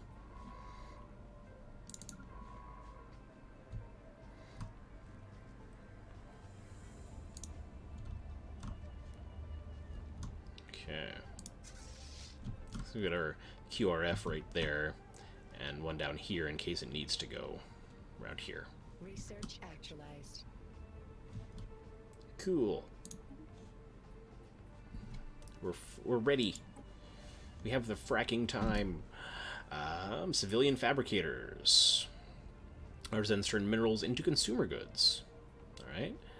Ceramo metal armor, though, for our ships and afterburners. Let's get that metal armor. 51 months.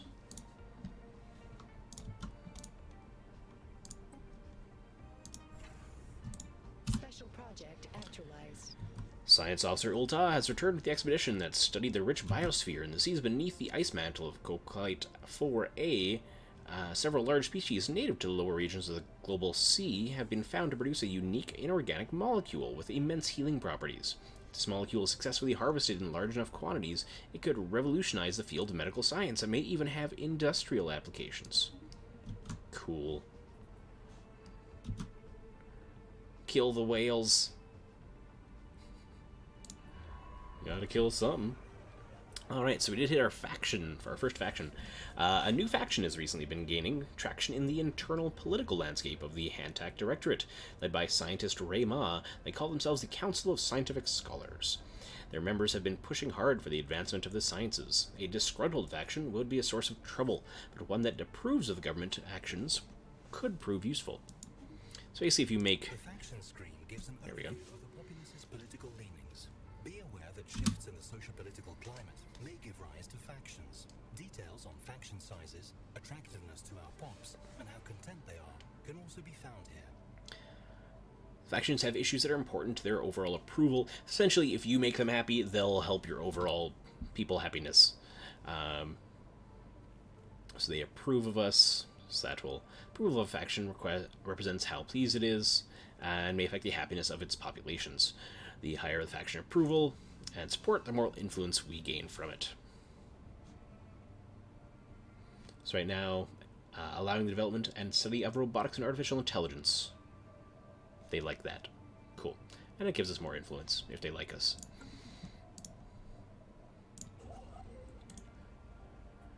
Which is good, because I need that to build a star base here. But we can move our science ship out. Can we go help with that?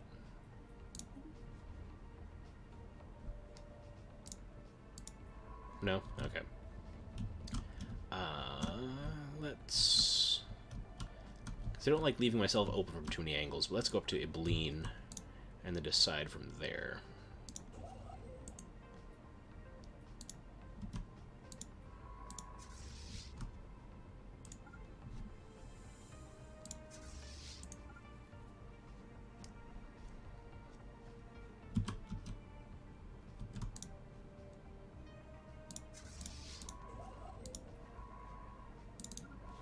Whatever this guy's researching better be good. Research fee speed plus 5%. Nice.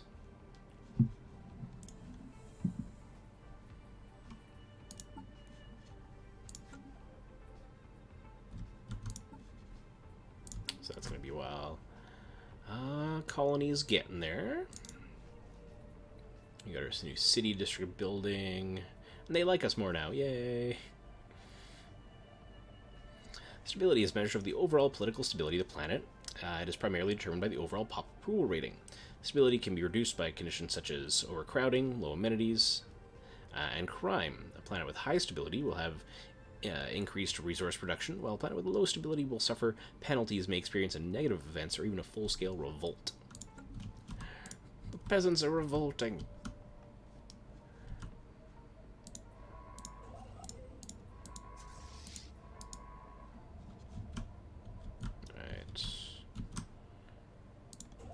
Oh, that guy's just hanging out there to wait out that. Oh, we're paused. That's why this is taking a while. Why aren't they moving yet? This is so weird. Alright. So we got our first little region of space here. Pretty well handled. Just gotta finish our last one here once we get a little bit more influence. So close.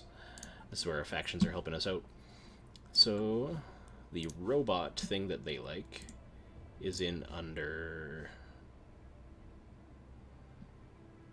I should tell them, it's probably engineering as far as technology goes. I'm thinking engineering anyway. What do we got? Scientist Rayma is leveled up, and Roab is leveled up. Nice! Our guy's dinged.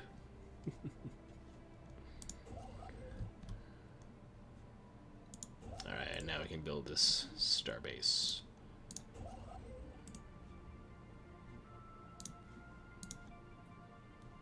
And we should be good moving our fleets out of here for now as well.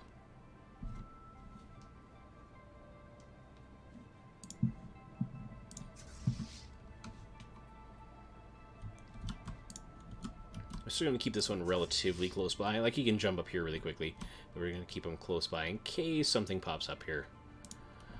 But I'm thinking we'll be alright.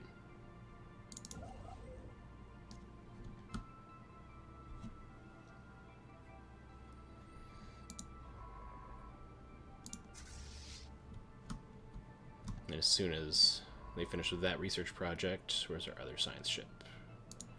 Right there. We're actually going to move you off over there.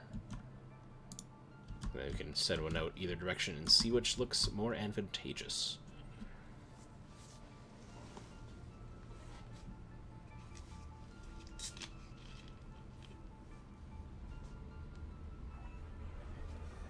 A new faction has been founded.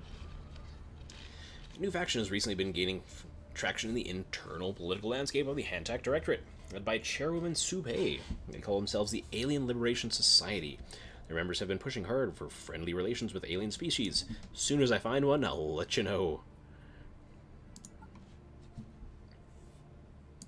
Upscaling complete. No purges, new contact, so no current effect on faction approval, because I don't have contact. So majority of the population is still in the Council of Scientific Scholars. They don't necessarily steal from each other, they can overlap. But they want no purges, apparently. Fine.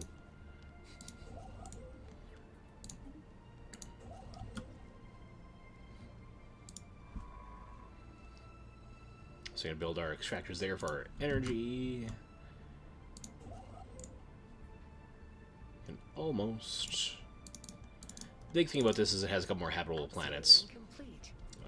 That's the only reason we want Kodraka. Because other than that, it's not worth building in, honestly.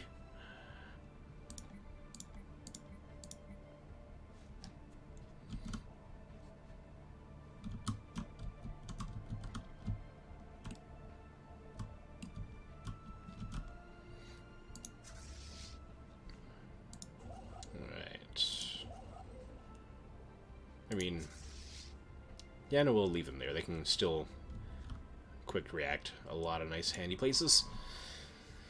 So we are currently waiting on this science ship, which we've been waiting on for a while, granted.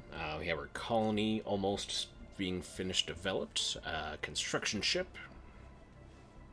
is building the starbase there. They're going to build a couple of mining colonies for us.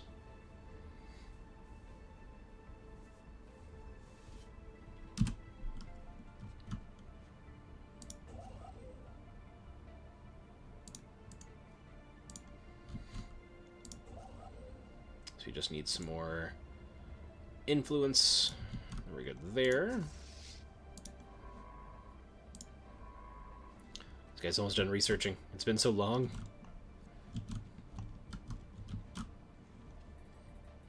How's our tech here going? Should be good.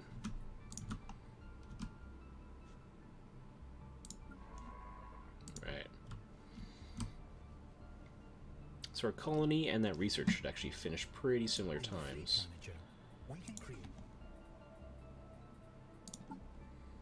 Let's design our defense platform. We're going to be needing these pretty quickly. Weapon slots, open slots, open slots. Let's go medium. Alright, Cybrex Research Station. A single badly scorched module is all that is left of a Cybrex Research Station that once orbited Kornagi 5A. Hundreds of thousands of years ago. The vacuum exposed inside of the module is filled with the dead remains of creatures that are part machine and part organic. Situation log revised. So we're going to use that one. And we're going to go one laser side.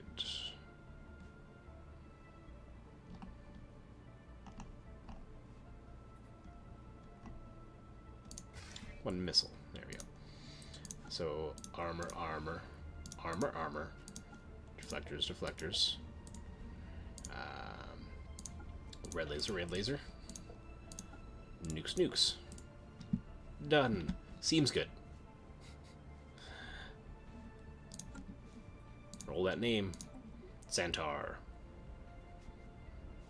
Save. Good business is where you find it. We have established the colony Daunter Prime in the Daunter system. Woot. Alright, so that gave us our resources back.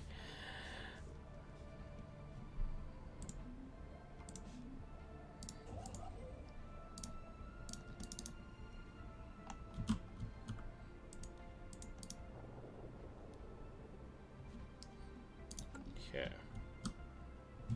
So our construction ship there. This guy can still hang out. Construction ship there. Let's just send him this way. Actually, let's get our situation log. How did that go? Cybrix artifacts recovered.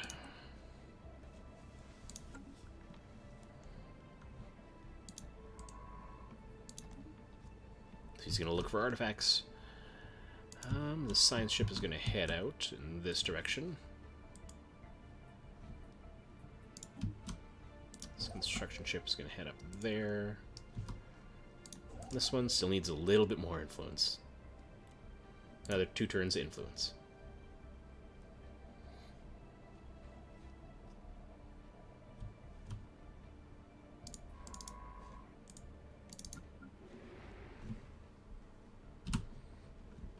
There we go.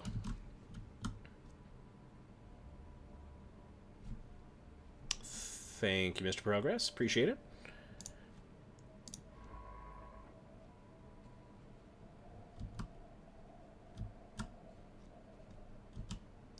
Alright, what does this place look like? Ooh, there's a lot of planets, a lot of moons. Could be good. This kind of blue class A star is usually pretty good for resources, so that is good for us. And granted, it has 2 points of ingress, but it is a single system to defend, so if we are able to build a good platform there, and maybe move a fleet there once this is done, which we can start now, actually.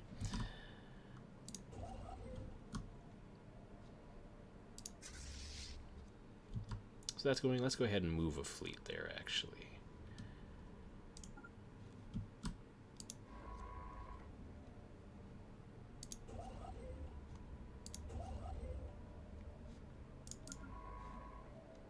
There's 2 minerals already from like the first survey.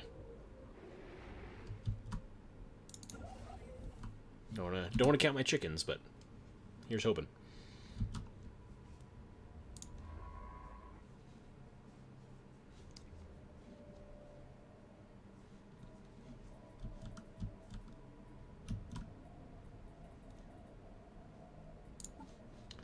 And we still have no contacts.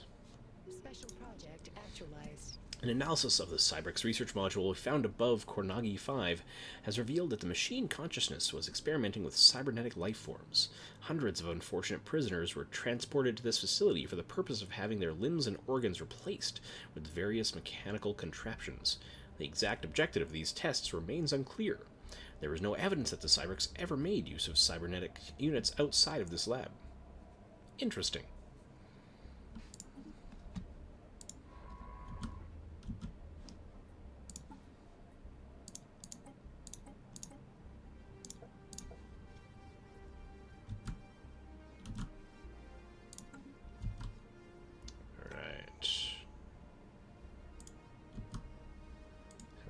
Take this science ship and move them Upscaling complete. to that binary star system there.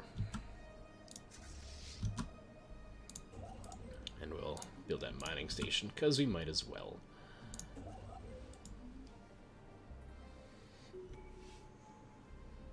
You have enough unity to adapt new traditions. So, city districts provide 1 additional housing. I think we do that. And cuts down on the upkeep for them as well, versus spreading 1 additional clerk job. Yeah, but we can do that.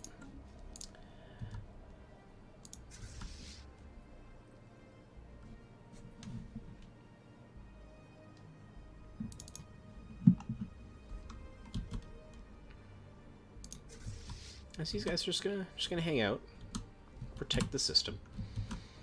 And when this guy finishes his mining station that he's making, he's going to head over there.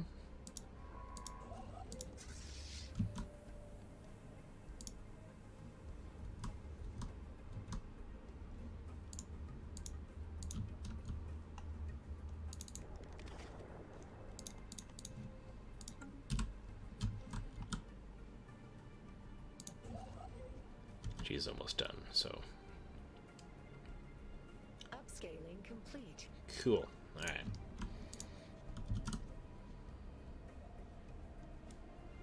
Now he's going to head over there when this survey is done.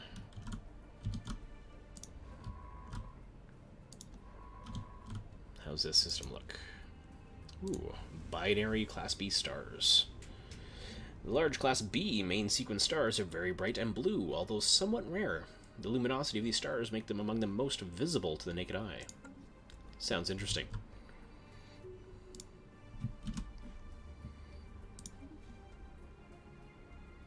Anomaly discovery chance from Ulta. They're kind of our lead science persons, so makes sense. Just make the military go out there and guard them. Still a lot to get from there.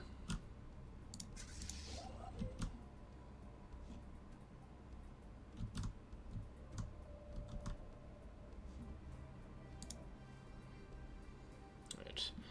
To trade with this planet, build a trade hub within collection radius and connect it to a trade route to utilize this trade value.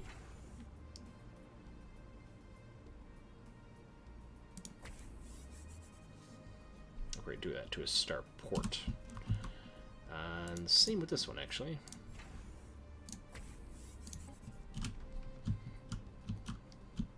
We have lots of energy to handle that upkeep, so should be fine.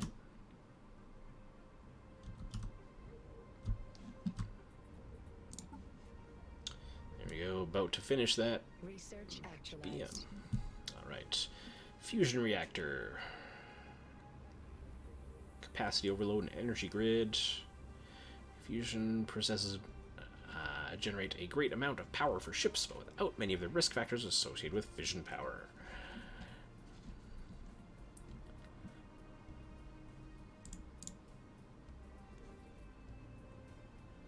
Just do this, because it's both the fastest. At 34 months, it's going to beat everything else we're doing, and will help our other things be faster as well. Ooh, there we go. This is kind of paying off over here. We ain't even done yet.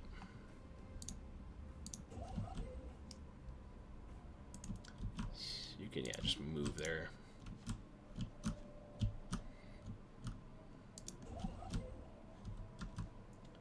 So I think we can probably build another well, at least a science ship.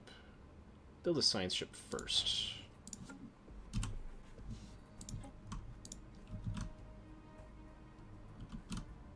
So we can investigate that while still expanding.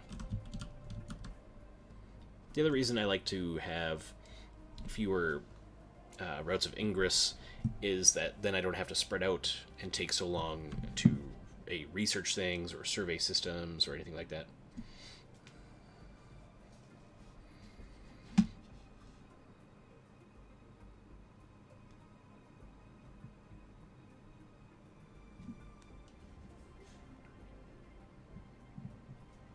We're building our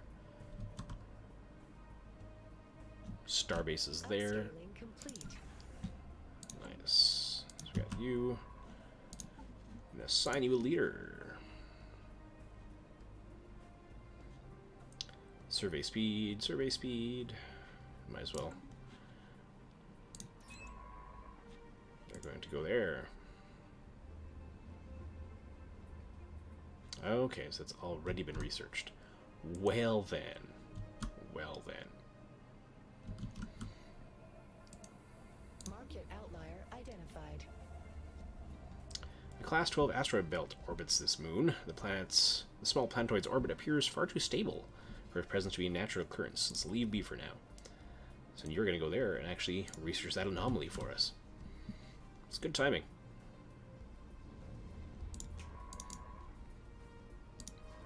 So when you're done surveying, you're going to come back here and research that anomaly.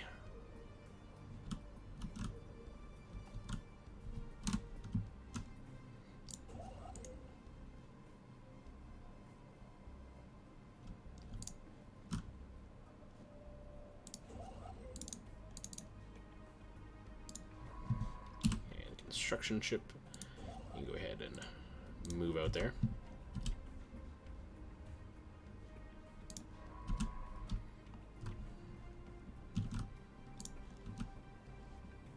Future market survey complete. Alright, and that's science ship. You can go ahead. Yeah, you are. Unknown spacefaring entities. We can learn more about them and maybe even initiate first contact by completing the appropriate special project. Well, that's terrifying. Upscaling complete. Please don't hurt me.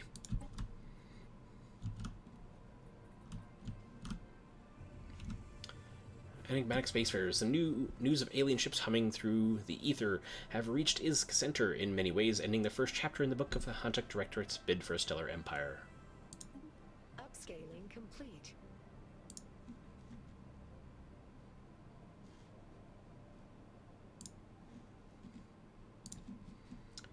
Incoming transmission. Chief Executive Officer Zox Ekboken. Greetings from the Vengralian Trium. Certified caravaner traders of the Caravansary Caravan Coalition. Oh my goodness. We teach Xenos how to earn a substantial additional outcome working from home, but you seem to be doing very well for yourself already. We will offer you an exclusive deal whenever we pass through your territory. Tempting as it may be, you don't have to accept right away. You can ask us to contact you again before we depart your space, and we will, but be aware that incoming calls will be rerouted to Caravansary Caravan Coalition. Hi. I would like to make money. Please note that the may contain traces of Vengralian waste stickers only indicate that the product is produced in facilities that also handle Vengralian waste, not that the product itself is Vengralian waste. Can we see? We offer you Trium brand food storage containers. Is your administration tired of colonists letting perfectly digestible vegetable or animal matter decompose in their domiciles because their digestive system can only process so much input at a time? Airdropped onto a colony of your choice, these semi-transparent lidded containers hermetically seal cooked or raw foods, keeping the contents fresh for longer. This is the perfect way to preserve leftovers as deliciously and or normally nutritious snacks for later, dramatically reducing food waste and, ergo, food needs. All this for the low price of 6 months of societal research. How do you do the things you do? We intend to find out. A one-time delivery to a single colony. Trium food containers are guaranteed to last 80 years and no longer, decreases by 10% for the duration. 100% Vengralian containment waste polymer, certified for up to Class 3 ICORs, dishwasher safe. They're Tupperware salesmen. They're spacefaring Tupperware salesmen. Sure. So, modifier added for 6 months, giving the following effects: monthly society research minus 100%. But I get the deployment. So yeah, that's 6 months seems fine. Market outlier identified.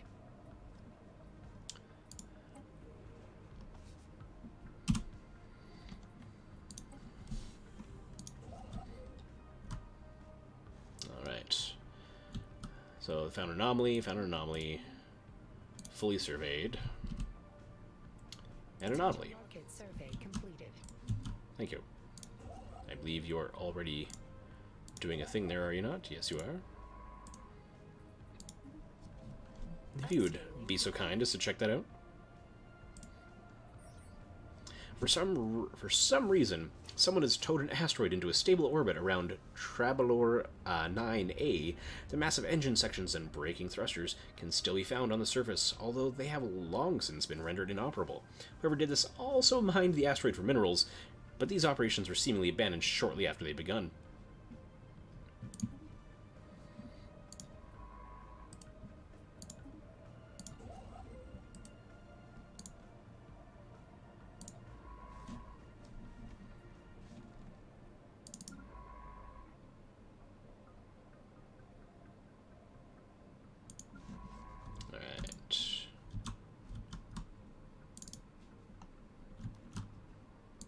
Thanks, guys.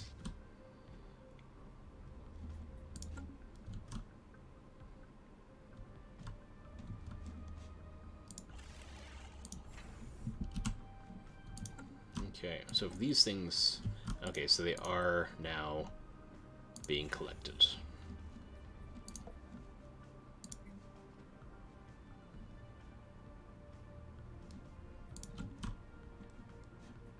Okay, so I just have to build a starbase. I don't need to necessarily do anything else.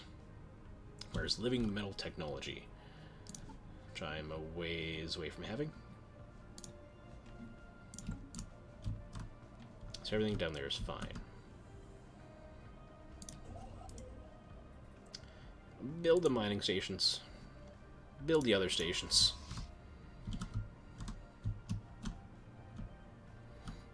So if I go all the way down to like here, even.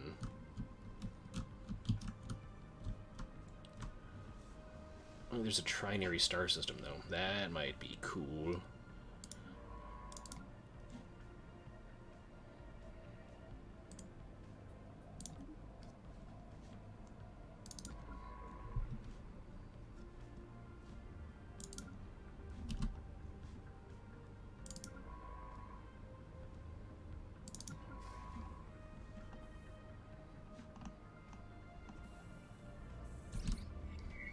Alien writing. Someone used a mining laser from orbit approximately 5,000 years ago to carve a large body of writing into the surface of Fontrel 7. The massive script covers a large portion of the planet's upper hemisphere and appears to be a short story chronicling the difficult life of an alien mercenary. Cool.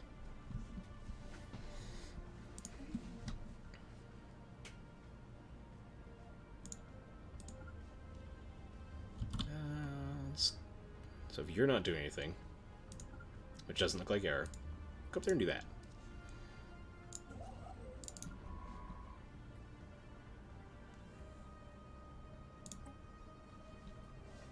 Just the one, then. Just the one spawn, really.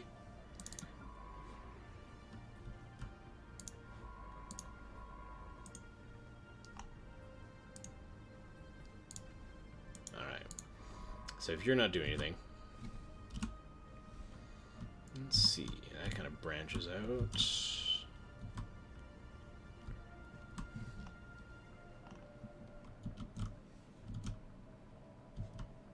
Alright, we were going to do this. Survey that one, please.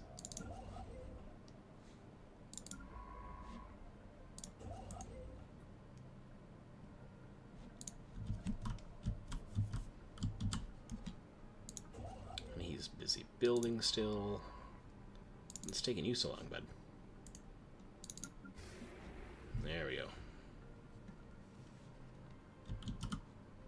That's a cool looking system. It's a trinary star, but very separated. It's neat.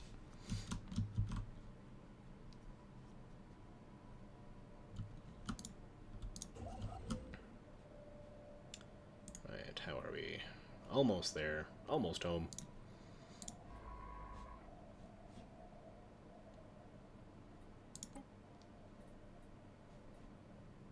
Okay, they're 27% done.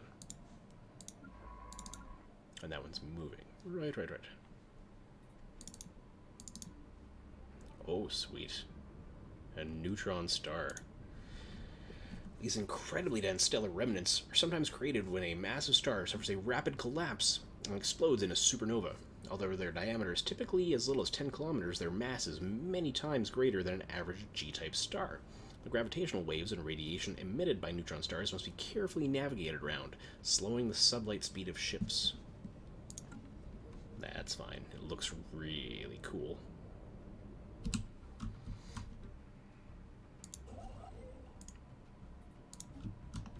There's a bright red star here.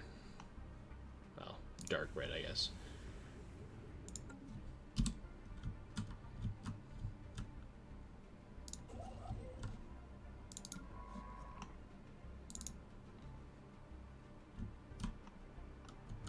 Ooh, habitable world.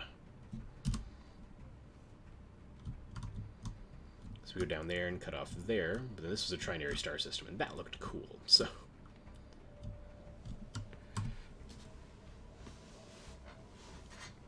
What I might like to do is just...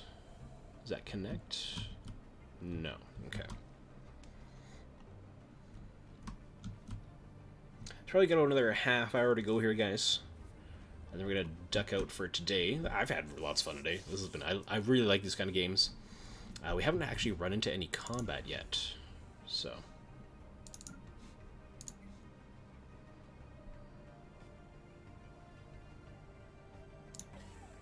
Add trade hub.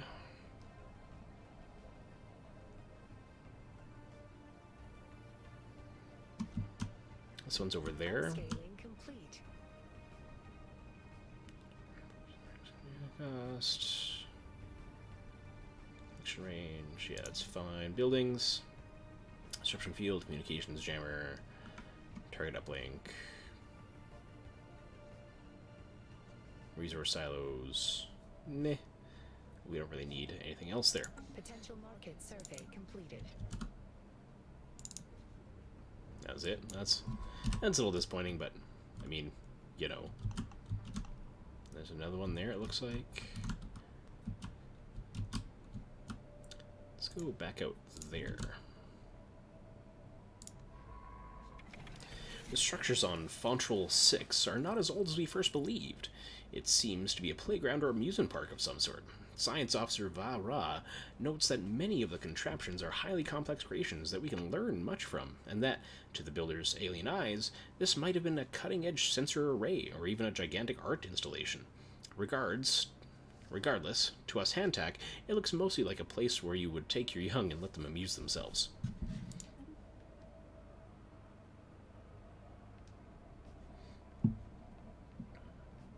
Okay, so you aren't doing anything right now then?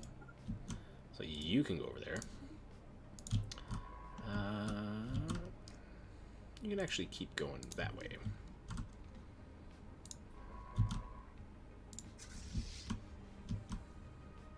Upscaling complete.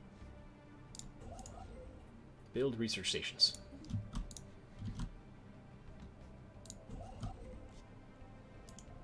Build research stations. Oh, wow, lots of planets here and asteroids and opportunities for some good mineral here. Hopefully we roll well. Just about done this research.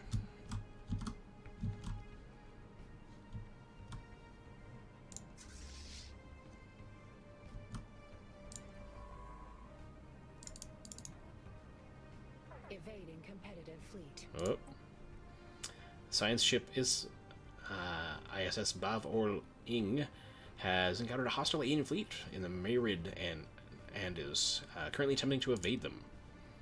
We've encountered some of the alien vessels in the Merid system. These strange objects have been flagged as Delta aliens. Until we can learn more about them, we should proceed with caution.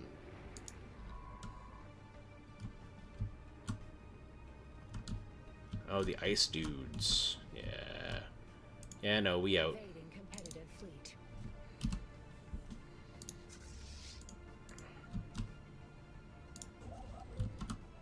Upscaling complete. Bye-bye. I know that they would destroy any of our fleets. Outlier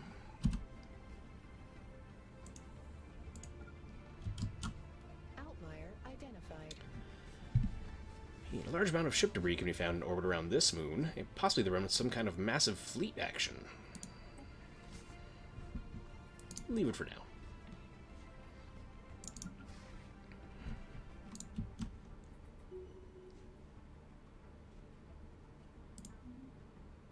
They've leveled up.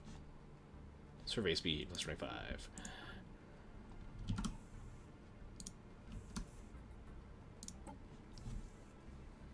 Research actualized.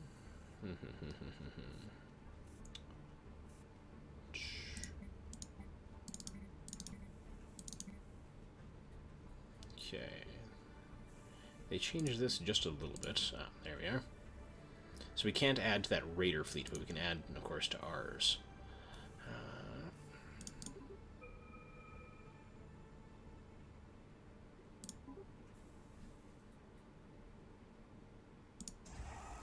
There we are.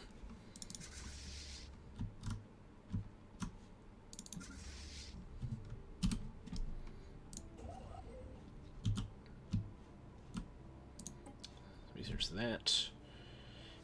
Unlocks hydroponics farm, unlocks clearing tile blockers, toxic kelp, hyper entertainment forums, hydroponics bay, produces 3 food. You're getting a little low on food. That is the shortest. Let's just do that. Engineering. Living metal. That lets us exploit that living metal thing we found, so. It's gonna take a while, but 649 months. Alright. So, we're gonna leave this for now, right? Yeah. We're almost done. Then when we're done there, we can check that out.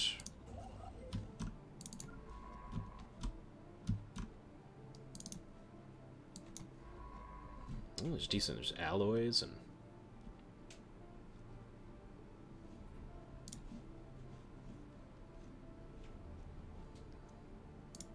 Upscaling complete. Oops.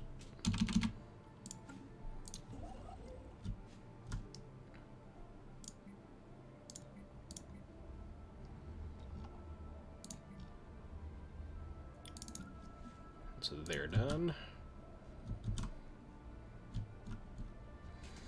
So I do that, then go like dunk, dunk, dunk. Oh, that does connect right there as well.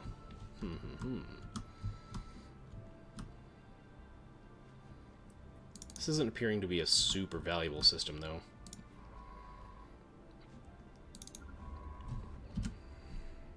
Potential market survey completed. Okay. Upscaling complete.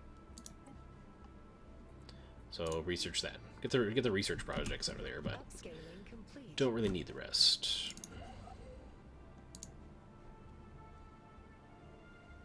So let's go out there, build an outpost with an escort.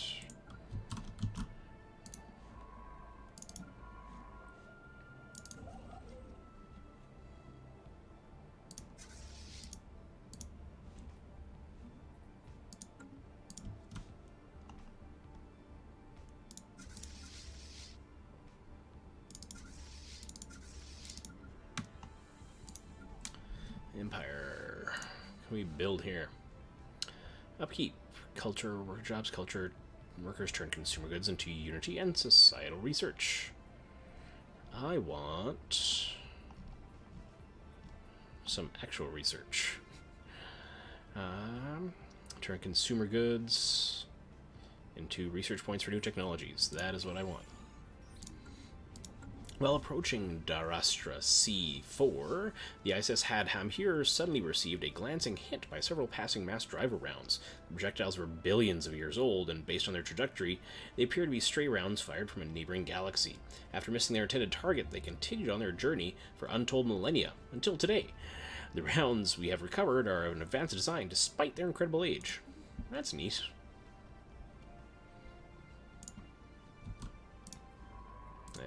And go to that one.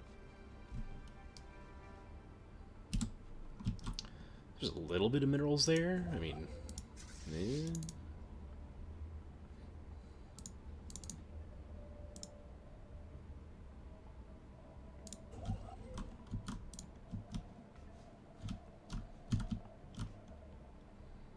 This one, is this guy almost done? Not even almost done. That's just a good, not a lot of stuff, but a good variety.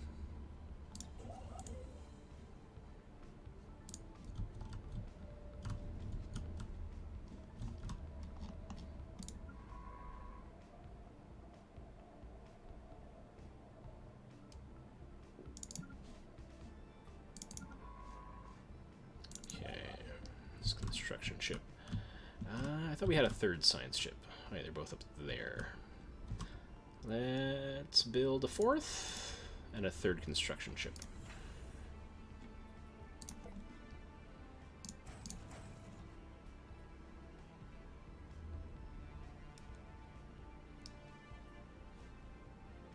Upscaling complete.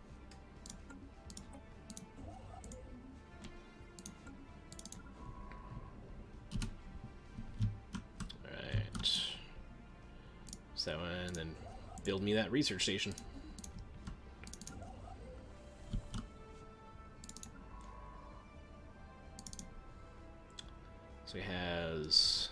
1500 power, so call it 700 plus 600, so 1300. I am not quite there, but 209.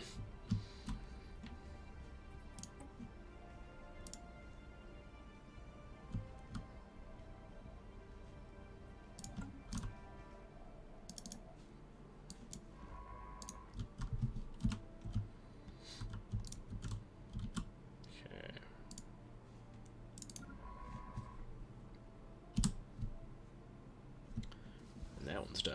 There's clear evidence that a massive space battle took place in close orbit of Durastra 4 at some point in the last 5,000 years. The surface on one side of the moon is pockmarked with craters from stray weapons blasts, and scans from the ISS Hatham here have picked up several hulks on the ground. Though these wrecked ships are all in very poor condition, the fact that anything remains at all after the damage they must have sustained is a testament to their advanced design. Science Officer Ulta is preparing an expedition to sift through these derelict hulls for any valuable technologies. Do it.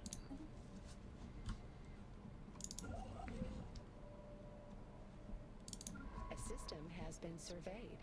Cool. When that new construction ship finishes, you can go down there. Upscaling complete. So science ship, new one. Oh, I need a dude in there. Dude or dudette. Scientist Jaju. It's still 25% survey speed. Upscaling complete. Seems good. Seems like we want that.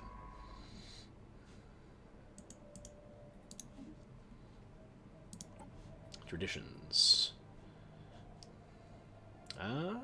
Well, just one left to finish. Never done that, so might as well. You gotta finish what you start. Construction there is done. A research station, but Upscaling complete. the government. Starbase, we're gonna upgrade this one. Yeah, I'm gonna upgrade that. We're gonna back the instruction guy. I'm gonna move him over there.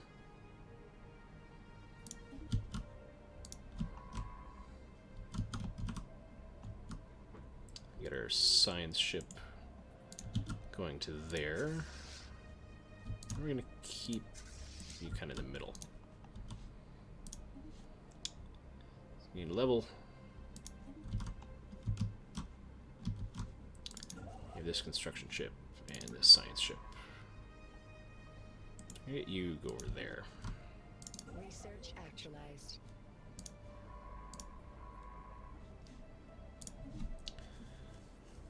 Alright. This unlocks basic combat roles. Improved deflectors, research complexes. Let's do that. Better research is better research. I'm just about to finish that research project out there. Special project actualized. The team under Science Officer Ulta has finished their expedition on Durastra 4, returned to the ISS Hatham here. Thankfully, the starship graveyard on the surface proved to be a technological treasure trove. Studying the remains of these vessels has advanced our research in certain fields by several years, and there are yet things to discover. A permanent science outpost in orbit would be a great boon to our starship engineering efforts. Nice. Well, so let's do that then. Let's go there and build the things.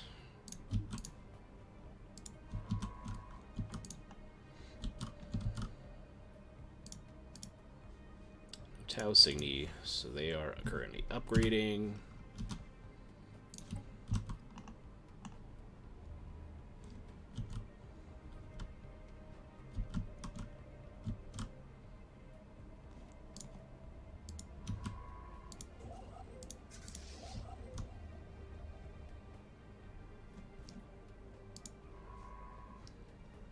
There we go. They're both heading over there. That's my like our start so far. We're getting a good little spot built. Quarters compass. Oh, that's their little home base. And yeah, we definitely need a more powerful navy before we head over there.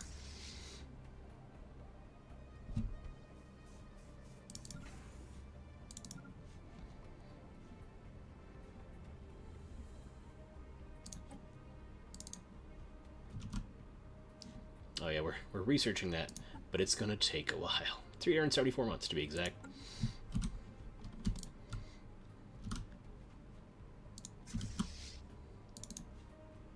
Okay, small system.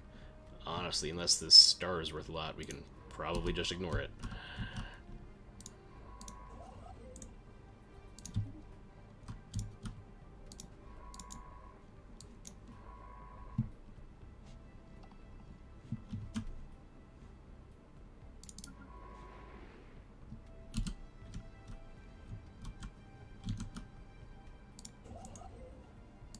Need something. How do I get influence? Influence represents political clout, and is used for many things. The gain rate remains fairly constant throughout the game, but can be increased by winning supportive factions or declaring other empires your rivals.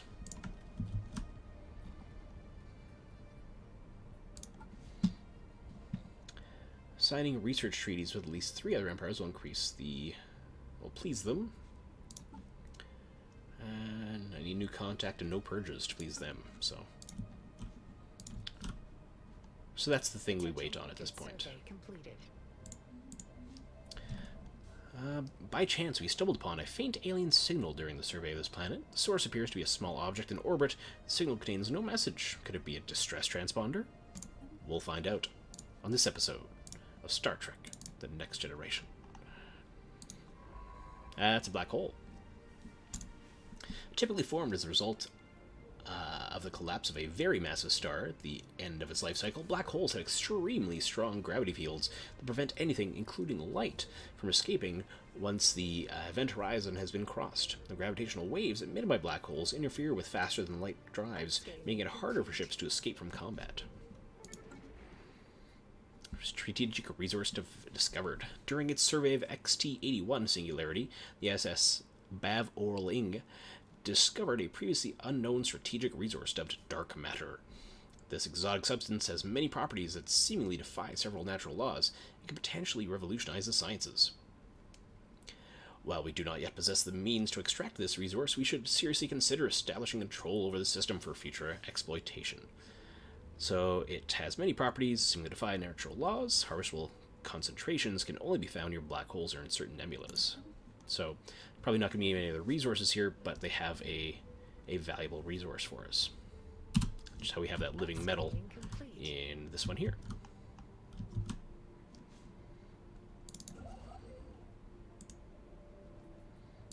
Build them mining stations.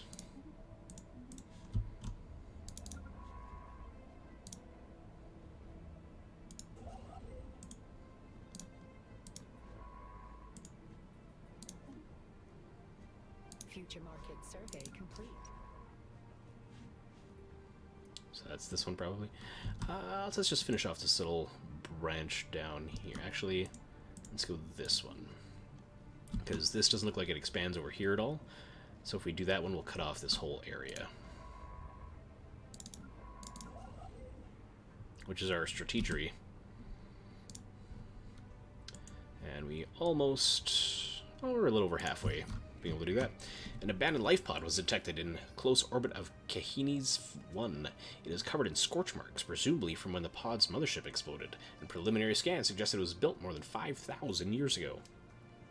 The crew of the ISS Rimbertor managed to open the pod, revealing the withered remains of a reptilian alien clad in a resplendent uniform. Clutched in one of its claws was a small picture of another individual from the same race, possibly a mate or revered leader. Oh, that's sad. Our construction ship here. Have one there. Let's have you head down there. So we have construction ship there. Market survey completed. Thank you.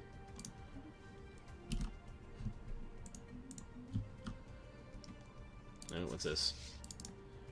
The Vengralian Trivium. Is that the same guys from before? Yeah, the same guys from before. We know you. Thanks for that stuff, guys.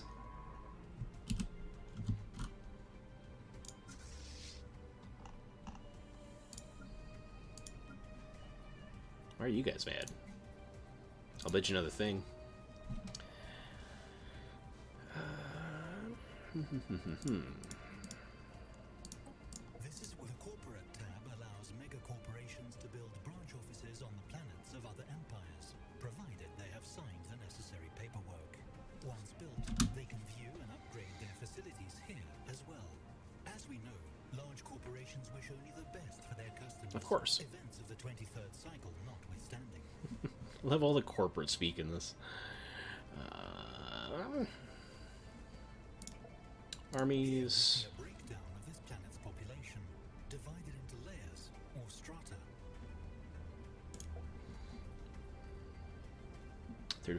35 pops. So why are they upset? Resources from jobs, trade value.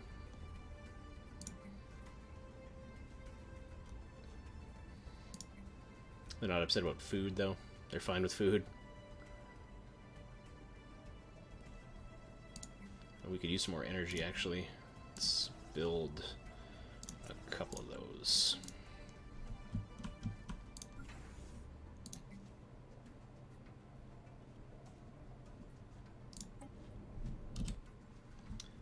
Yeah, let's build a shipyard there, actually. Okay.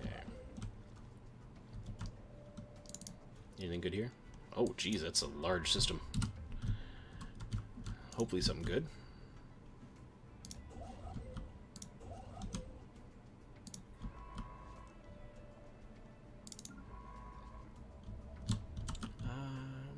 Let's get you, keep researching down the chain here, or surveying down the chain. Because if we get this one, it locks off this little branch, so we might as well just keep going. So we're going to go boop, boop, skip those three, and over to this binary system here. Might not get there today, but we will get there.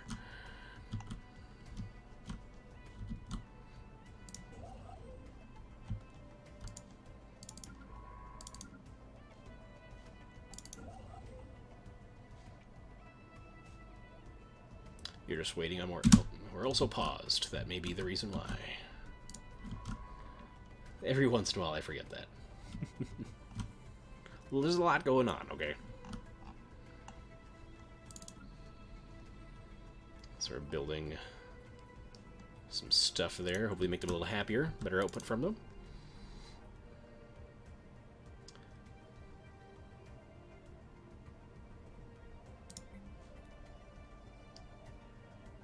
So what am I missing here? Competitive fleet. Negotiations for appointing a new chairman are underway. Counter in Nordak. Encountered some form of alien vessel in the Nordak system. These strange objects have been flagged as Epsilon aliens. Until we learn more about them, we should proceed with caution. Market outlier identified. But there's a friend there. Okay. Hostile fleets present. Yeah, we know about that. Election, thank you.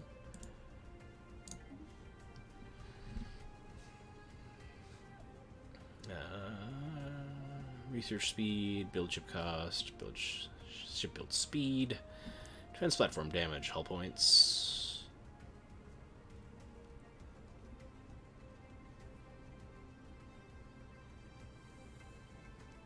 I'm gonna abstain. Yay! So it's been 20 in-game years now. Neat. So ship build cost is gonna be better. Anomaly found. And evading. So let's see if we can watch this fight here, though. Where'd, oh, I wanted to watch the fight. Looked like they're gonna have at her.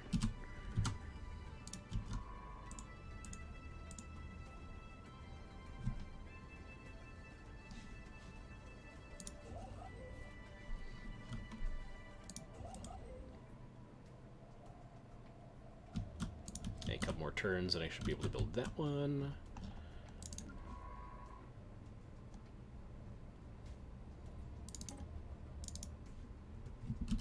I didn't see if those are natural or not. If they didn't try and contact us, probably not. But still, it'd be nice to know.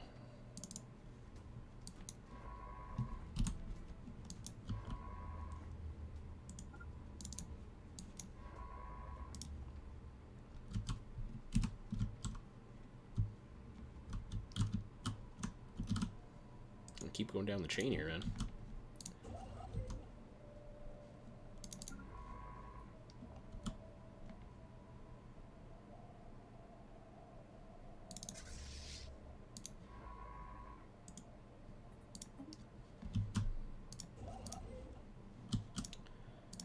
How we doing? Just about. Oh no, we're good. How's our research progressing? 664 months. Getting there. Outlier identified. A colossal impact crater hints at something big collided with the surface of this planet once.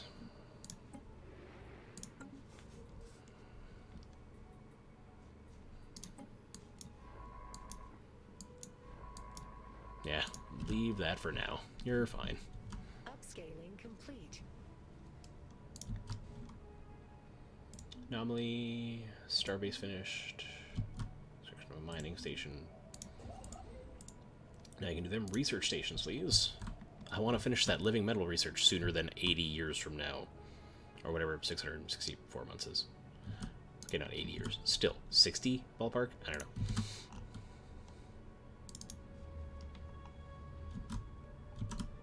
There's, oh cool. There's like an old space station of some sort there. Interesting.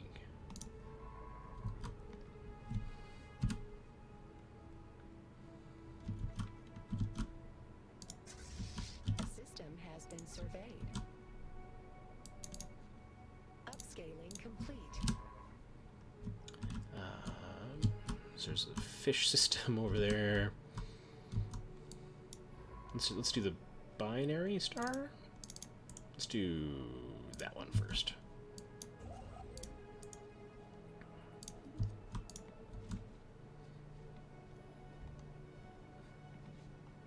Alright, so we just got a little bit more stuff to do. Then we're going to head out for the day.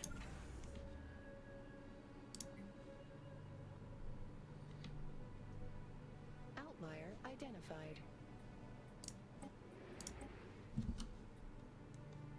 There's a bunch of research in this system. That's nice.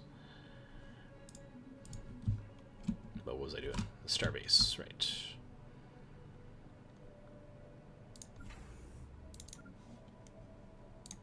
Buildings. Research actualized. Resource silos, crew quarters. Wait, let's start this new research first. Naval System has capacity. been surveyed. Just speed it up. See what I mean? We're starting to get a lot more to keep track of now, and it'll get a little more difficult without pausing. Really, is all. I kind of want to follow them and watch that fight. Fight, fight, fight, fight. Because their fleet is very, very strong. Ours is less so.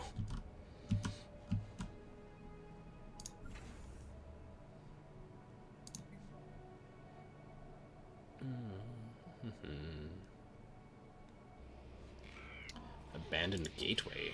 An ancient space station of some kind has been located at the edge of the Turbic system. The strong residual subspace signature that surrounds the station indicate that it may be a gateway of sorts, part of a theoretical network of similar stations that at some point would have allowed the near instantaneous travel between different parts of the galaxy. Assuming this is a gateway, its current state of disrepair has rendered it unusable. If it could be restored into working order, its owner would potentially be able to access any other functional gateways in the galaxy, enabling travel across huge distances in a matter of days. And that is a gateway. Okay.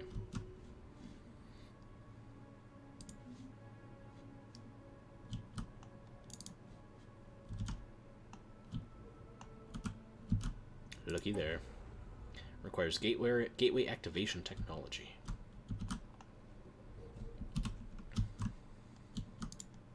Potential market survey completed.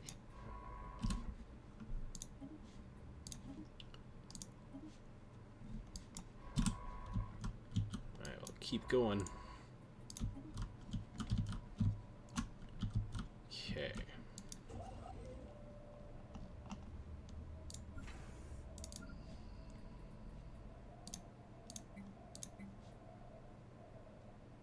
Market outlier identified.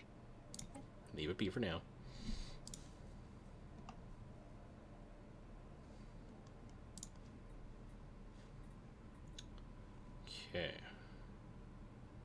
So they're negative. Current unemployment. Oh, so they have unemployment. So we need to make them jobs. Let's just build you a generator. Could always use more generators. Yeah, actually, we could, though. We've encountered some alien vessels in the Azak system. These strange objects have been flagged as Zeta aliens.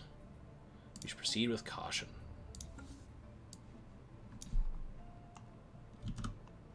Ah, the squids. Duh, squids. Interesting. Hey. Upscaling complete. Hey. I'm just hanging out. Just gonna scan ya. Hope that's okay.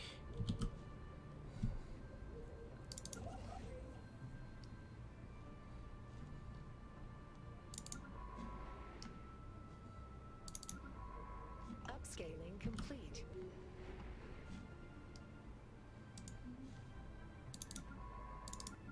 Potential market survey completed.